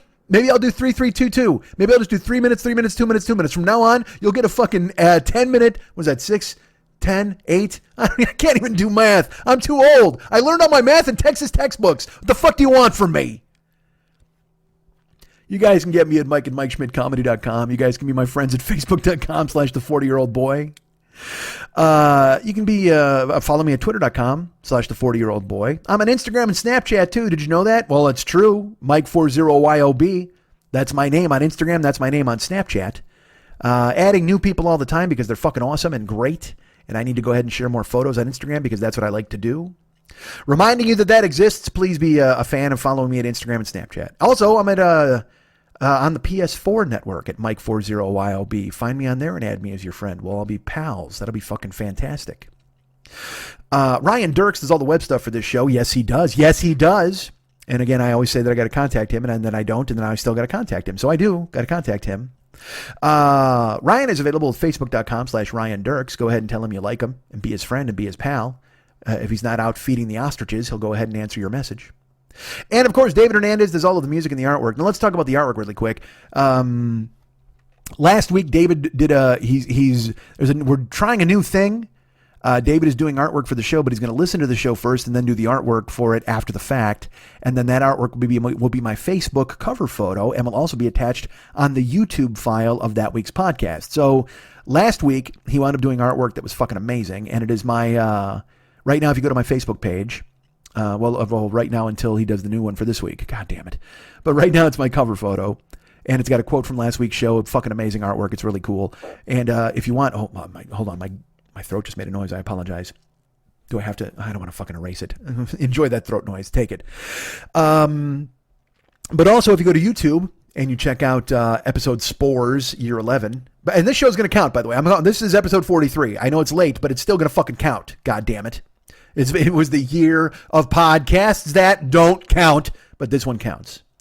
But if you go and you listen to episode Spores on YouTube, you'll see the artwork as well. And goddamn, is it fun and awesome. And whatever he's going to come up with this week, it'll be fun and awesome, I'm sure. You can find him. First, be his friend at Facebook.com/David Mex Hernandez. He's the best, and you'll find him there. Now, I'll tell you what, David is doing artwork also for people like you or people that you know. So step forward. You want him to do something for you. What you want to do, like I said, be his friend at Facebook.com/David Mex Hernandez. And then go through his photos. He's got a folder of tons of artwork that he's done, tons of creators, characters he's created. You can see all the artwork he's done for this show, the memes that he's made. It gives you a general idea of what he can do for you. He can do your Facebook artwork, your image page, whatever the fuck, whatever you guys want. If you want him to do a cover photo for you, using a quote from your podcast, I guess. I don't know. Whatever you want to hire him to do, he's in the market, man. He's going to go ahead and do it. You can check that out. Now, also, he has his website, artbydmh.com. That's more of a corporate presence, but you can go ahead and check that out, and you can see what he's done in the past. But again, like I said, at Facebook.com/David Mex Hernandez, that's where you want to be, and you want to go ahead and reach him there and check with him about what he can do for you regarding caricatures or regarding artwork, regarding oils, regarding watercolors, whatever the fuck you want to hire him for. And again, you can see his Valscapes, his Gycons, all of that stuff is available there to go ahead and peruse through his Facebook photos and check that out, because he does amazing work. He does just really high quality stellar work. Other listeners of the show have him hanging in their foyers all over the goddamn place. Well, not him, his artwork certainly. Don't have him hanging in his foyer. What the fuck is this, man? Back off, Kizzy. Don't spit in my drink. So sure enough, he does all of this great work. You can check him out there. Like I said, Art by DMH as well. And also he has a Facebook group. It's a closed group. It's called I'm Dumb, You're Dumb, That's Dumb, We're Dumb, I think it's called. Or no, it's That's Dumb, You're Dumb, We're Dumb, I'm Dumb. I don't know. It's a bunch of dumbs. But if you become his friend on Facebook, you'll be able to find a portal to it. Now, I will tell you this. All right, and I can't stress this enough, and I say it every week. If you want to be a member of that group, it's a closed group, and you have to ask to join. And then when you ask to join, you are given 3 questions to answer. And you have to answer those questions correctly to be added to the group. They're not hard. They're not brain teasers. They're not challenging. Basically, what they are is a way to make sure you're not going to try to make this a fucking open mic night with the questions and whatever the fuck else you're going to do. So if he gives you the questions and you're snarky and you don't answer them, you're not going to get in the group. And I can't stress that enough. So please know this. If you're trying to get into this is dumb, that's dumb, you're dumb, we're dumb, I'm dumb, you're going to get 3 trivia questions. Answer them, please, and then you'll get in the group. If you try to be snarky and funny in your answers, you're not going to get in the group. And maybe you don't want to be in the group. Maybe you just want to be snarky and funny in your answers. Good for you. Enjoy your time there. And that's a good thing. And whatever you want to do with your life. I don't want to tell you how to lead your life. But I'm telling you, if you want to be in that group, answer the fucking questions. All right? Just do that.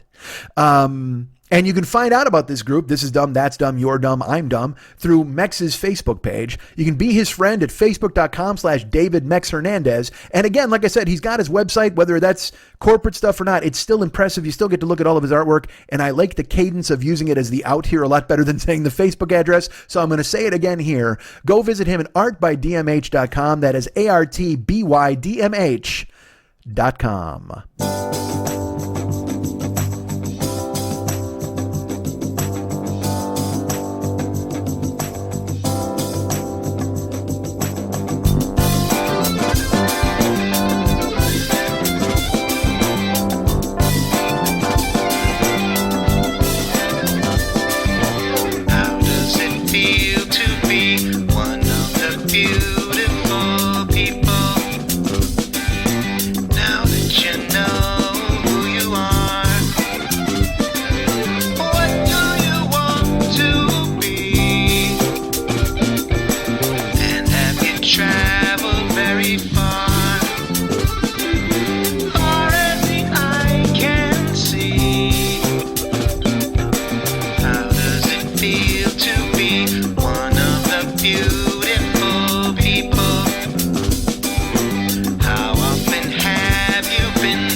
Folks, in spite of my debunking his debunking, Fearful Jesuit continues to sponsor this show with his podcast, The Paranoid Strain. That's right. I took him to task last week. I back into the lefted that motherfucker last week, and yet still, he stays with this show. That shows just how much he loves us and just how much we love him and just how much we have in common and just how much he loves you guys, that he wants to bring his message to all of you in the masses of the 40-year-old boy listeners.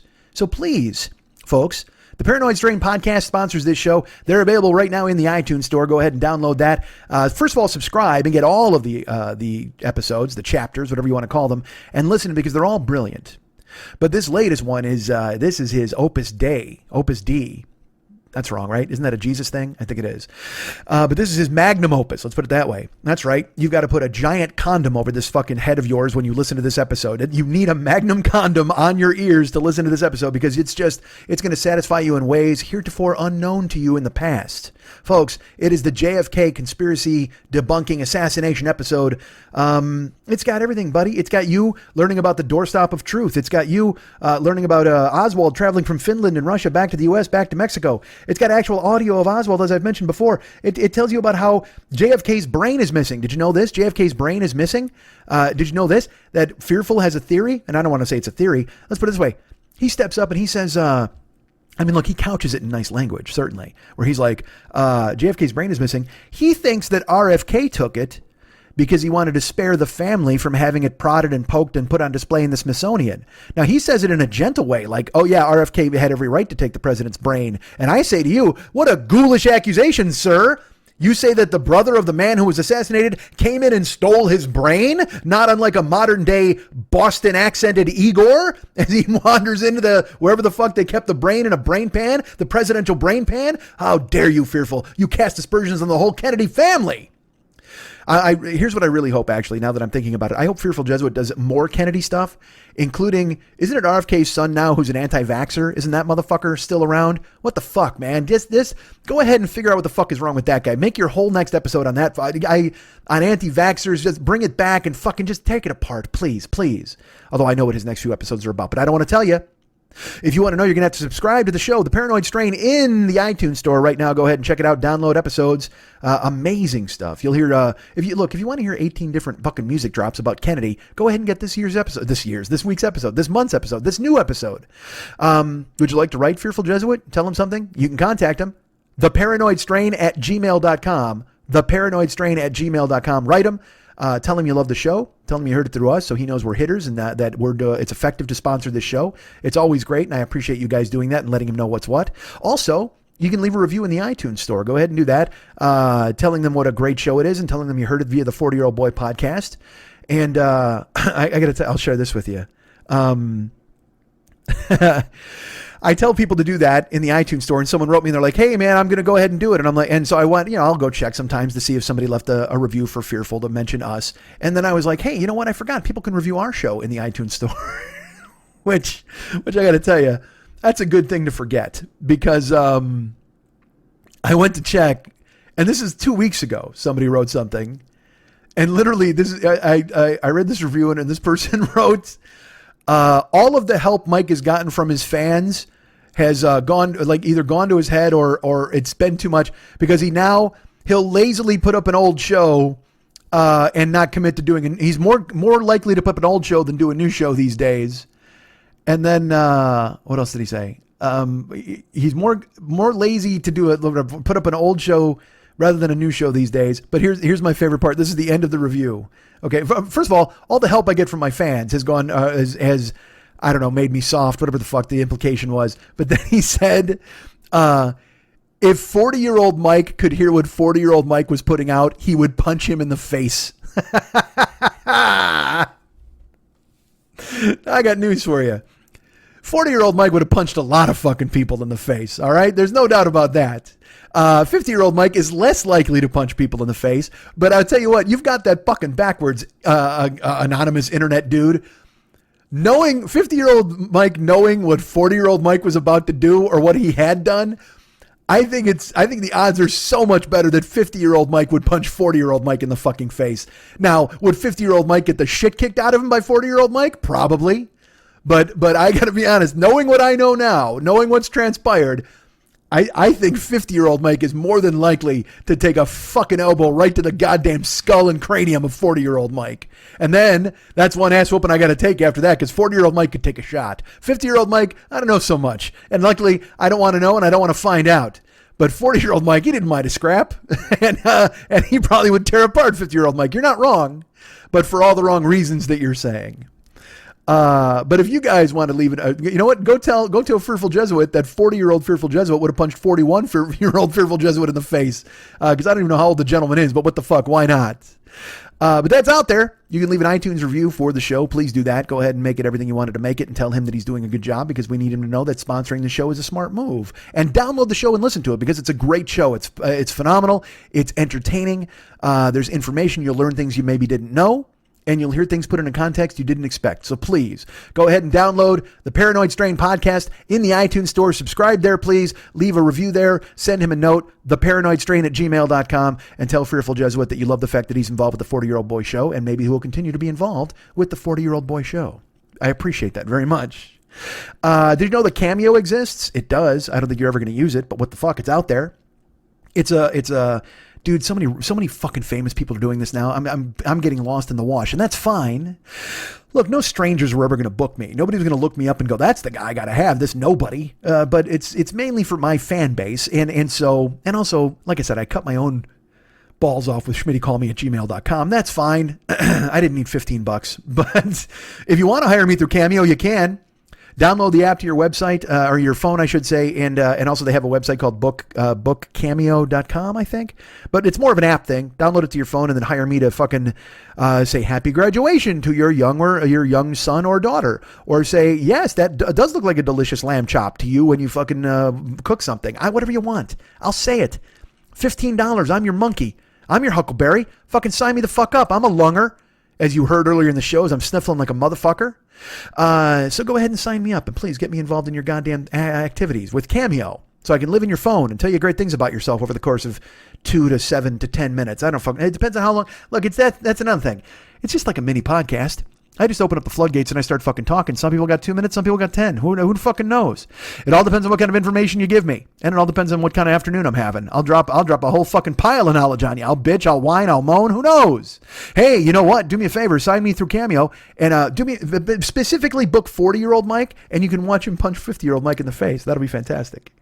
So please download Cameo and hire me if you want. You don't have to, but if you want to, go ahead.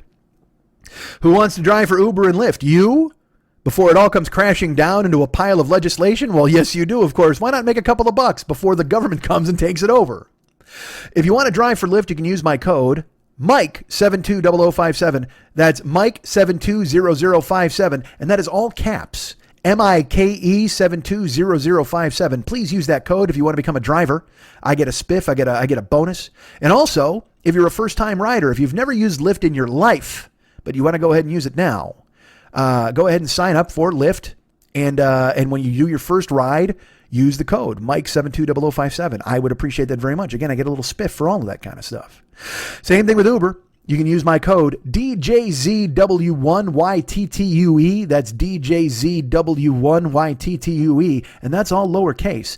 DJZW, the number 1, YTTUE, all lowercase. If you want to be a driver, you use that code, you sign up, and if you do your first, once you do your first 100 rides, I get like $700. So that would be fucking cool, man. And when I say 100 rides, that's about a month's worth of driving, depending on how much you're driving. You can do 25 rides in a weekend if you do a couple of, 4 hours a day.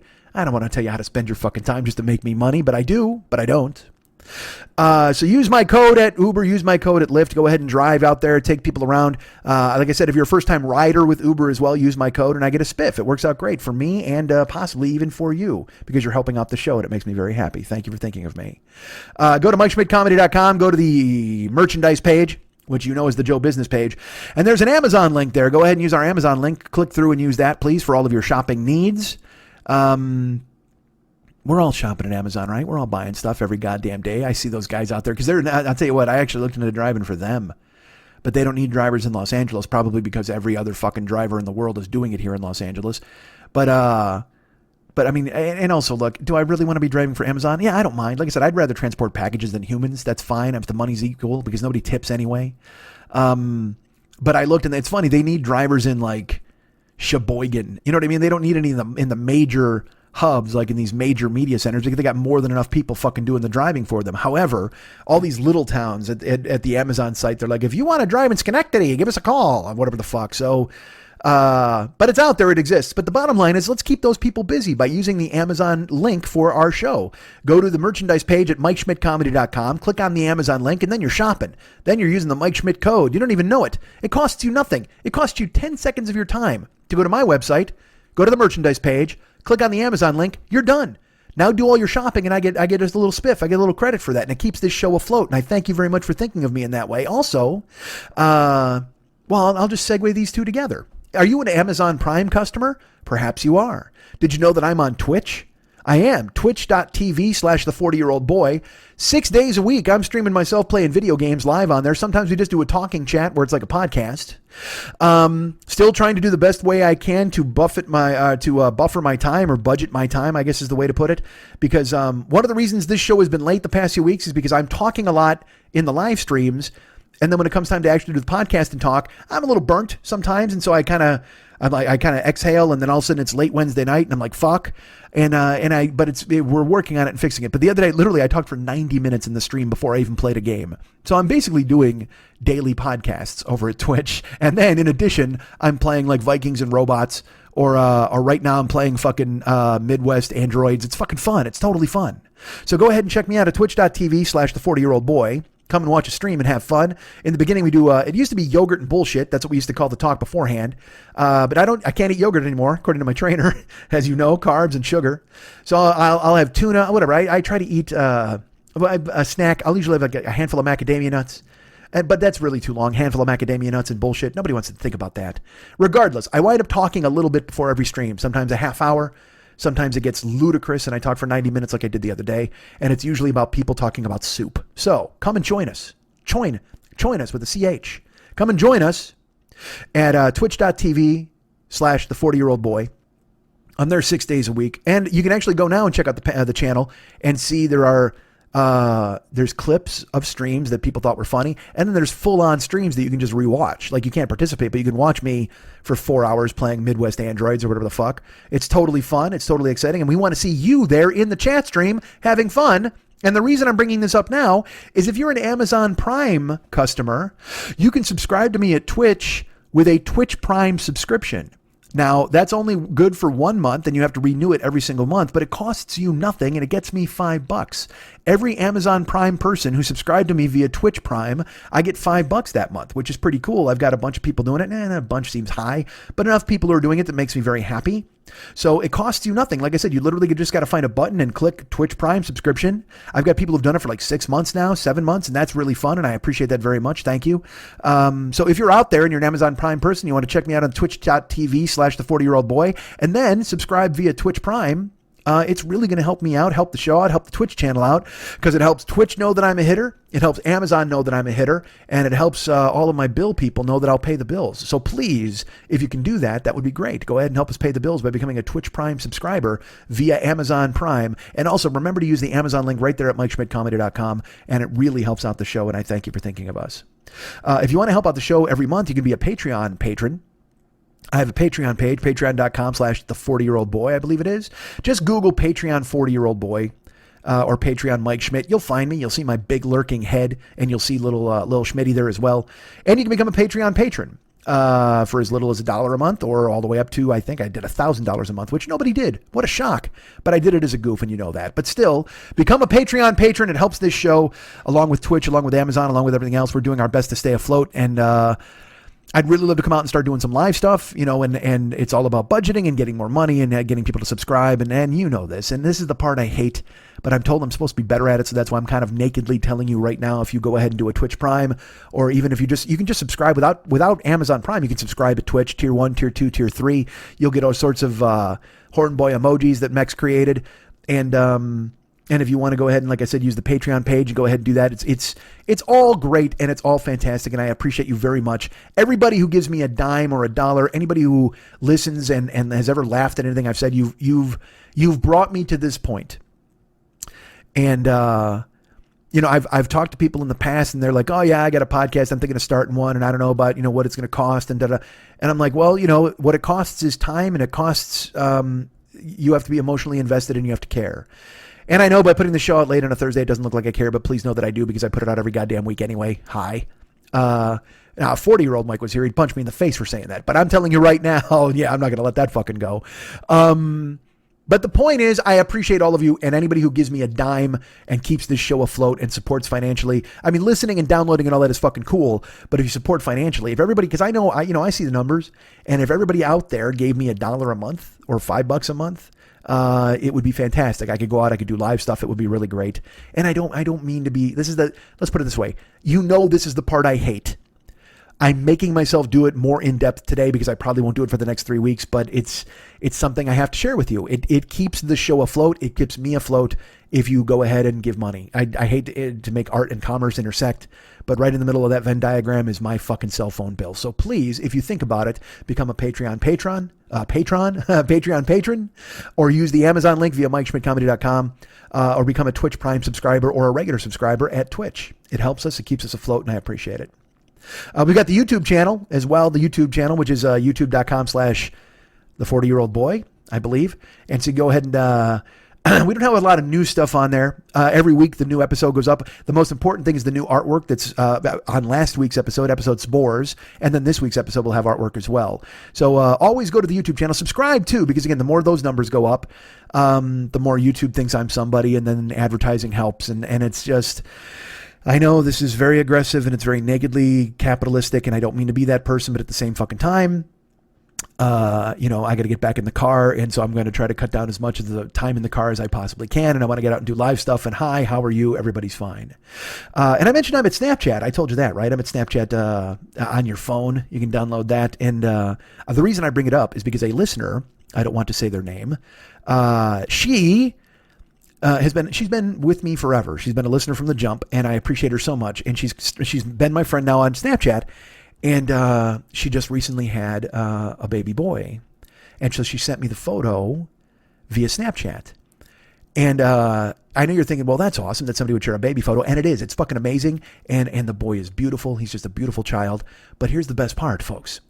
She sent me the photo, and she's like, "Hey, Mike, I think my baby just did a stew look." And dudes, it is a baby doing the most perfect stew look. He's laying down and he's just staring off in the distance like, yeah, that's right, I'm a goddamn badass. It's so great. And Snapchat is creepy, okay? Because if somebody sends you a Snapchat of their tits or whatever the fuck, and you take a picture of it to save it, Snapchat tells the person, because the whole point of Snapchat is these photos fade away. You see them and then they disappear. That's the whole point. Like, haha, here's my cock, and then peekaboo, it's gone. Because that was what the whole thing was predicated on. But you can set like a 5-second rule or a 7-second rule or whatever the fuck. Well, I saw the baby with the fucking stew look, and I snapped the picture instinctually. I was just like, that is fucking cool as hell. And then I wrote her, I go, this is fantastic. I love it. I go, I won't post it if you don't want me to. Of course not.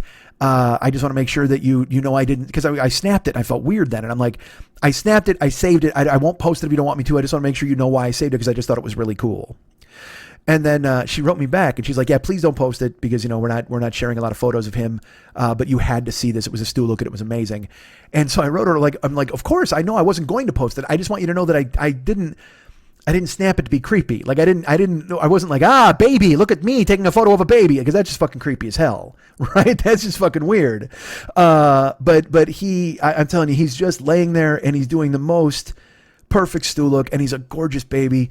And I'm always happy when people share stuff with me, because I will tell you what, there's been listeners who've had babies, and on Facebook where they send me photos, and like I have a great, Seth and Tracy always send me photos of their daughter. I don't want to say her name because it's a show, but I've used photos of her daughter as the artwork on occasionally wearing a shirt of mine. Everyone, we're family. We're a community. And I've been with, I remember I've been with people for like 11 years, some 12 if they've been listening to Never Not Funny. So, I've been a big part of a lot of people's lives. Some people have known me half their fucking life, which is crazy. And when they have babies, that's the even weird thing. They started listening when they were 15. Well, now they're fucking 27 and they got a kid and they're sending me a photo or whatever the fuck. And I'm like, holy dude, it's overwhelmingly positive and awesome. And it makes me very happy to know that I've been a part of your lives for that long. And I'm going to throw this out there. I thought about this because this is, she sent me the picture of her son and he's doing a stew look and it's just fucking gorgeous. And other people have sent me baby photos. People send me their doggo photos and I love that. I love seeing your dog. Anytime you want to send me a dog or a cat or anybody having a good time, any baby, any pet, I'm on board, man. It makes me happy. Anything that makes me happy, I'm on board. And that's what I want. Any dog, any cat, any baby, any pet, a bird, you got a fucking hedgehog. I don't give a shit. Send me photos via Snapchat, Instagram, however you want to do it. I have a person now who owns a farm and is a fan of mine and are a friend of mine, listener. And they sent me photos of the farm. And I said, I want more photos of the farm. Just send me, because they built a greenhouse. They showed me that. They showed me their field. I want to know about your lives. It's fucking awesome to me. Because again, I'm a voice in the void. I'm sitting at a desk. Again, flat surfaces all over the place. And so I really love to receive that. And I thought about this, because I've met people, I've gone to their homes, I've met their kids, which is bananas. I'm never going to have kids. I mean, we know this, right? I'm never going to have a baby. Which is a drag, because I'd love to have a little me, but at the same time, I couldn't buy that baby one thing he needed. Literally, I'm like, you know me, I'm in the middle. I buy myself a lamb chop, and it's a huge fucking real life accomplishment. I can't buy a pacifier for anybody. I'd faint. So I'm like, fuck that. I'm not gonna have any kids. But yet, you guys have your kids, so it's this weird tangential thing where we're all friends, and I see your kids, and everybody's having a good time, and I see a baby doing a stool look, and I'm like, fuck, I'm involved. I'm involved in their life. I'm sort of tangentially, weirdly involved in that kid's life. It's fucking great. So here's what I want. I thought about it, and I've you know what? Fuck this. If anybody out there is pregnant, if any of my listeners out there are pregnant right now, if you're going to have a kid, I want to be in the delivery room when you have a baby. That's right. I want to be part of this kid's life from the fucking second it opens its goddamn eyes. That's how I want to handle myself. Whether it's something I need to experience. It's not even about you and your baby. This is more about me. It's very selfish. I want to be in the fucking room. And then look, I won't look at your vagina. I promise I'll look the other way. I'll just look when the baby's head pops out. If it's crowning, I'll take a look. I'll be talking to your husband while he's wearing a mask. Whatever the fuck. I'll hold the camera. Whatever you need me to do. And it's funny because it's not even about you guys. Like, I've thought to myself for a long time, I would love to be in a delivery room when somebody had a baby. And I've thought about it to a point where I was like, well, man, I almost went to Craigslist. I was like, should I put that on Craigslist? Hey, man, I want to be in the delivery room when you have a baby, but how fucking weird would that be? I'd be thrown in jail immediately. They would come looking for me. They would throw me in the goddamn clink. It wouldn't be a fucking second thought. All you're saying at that point is, I want to see your wife's vagina. And that's not what this is about, goddammit. I want to see a baby be born. I want to be in the room. I want to hear the first cries. I want to have a nurse look at me and go, what'd you think, Mr. Schmidt? I'm going to go, oh, that's fucking awesome. I am awake and alive. It's going to be fucking beautiful. And I want to experience that with somebody, because again, Craigslist far too impersonal. Nobody's going to hire a stranger to come in and check it out. However, you guys, we have a connection. And I recognize how unbelievably creepy this sounds, but at the same fucking time, wouldn't it be great? Wouldn't it be fun to have me come out there and feed your wife ice chips while she squeezed out a baby? That'd be fucking cool as hell. And I will not look at her baby house. I promise. I make this vow to you. I will not look at her baby house. I will just look at her baby. When the baby pops his head out, I'll be like, oh, check that dude out, or little girl, or whatever the fuck. And then they smack it and they clean it up and they give it all the fluid. And then I'll just be in there. I'll take a couple of photos. Not for me, for you, not for me. But won't that be great? Don't you want me in there being a cheerleader, going breathe, breathe, breathe, huff and puff and fucking feeding ice to your goddamn wife? You get the fucking day off. Go pass out cigars in the goddamn lobby. You don't even think about being in there because I'll hold her hand. I'll pretend I'm you. Make me a you mask. How about that? With big enough eyes cut out, and I'll go ahead and pretend that I'm you. I'll feed her ice. I'll call her baby. I'll mop her brow. Whatever the fuck. She can yell and punch me. Better yet, let's do that. Holy fuck.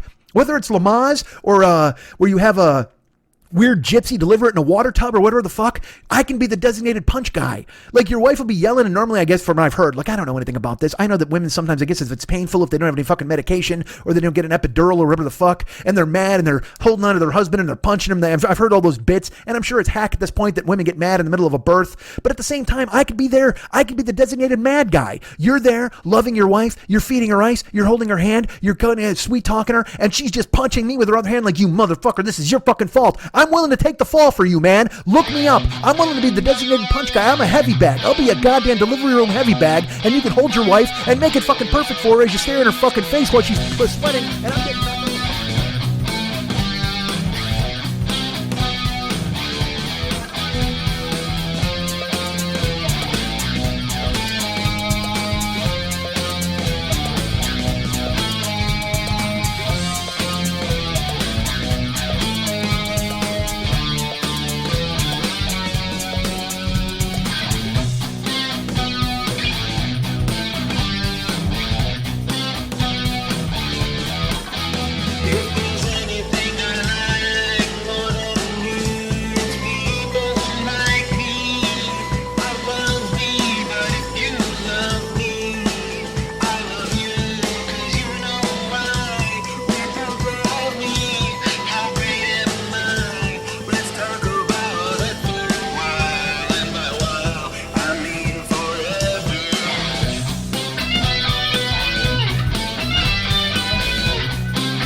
Fuck you, Schmitty. You don't come to a throne if you're not gonna suck a dick.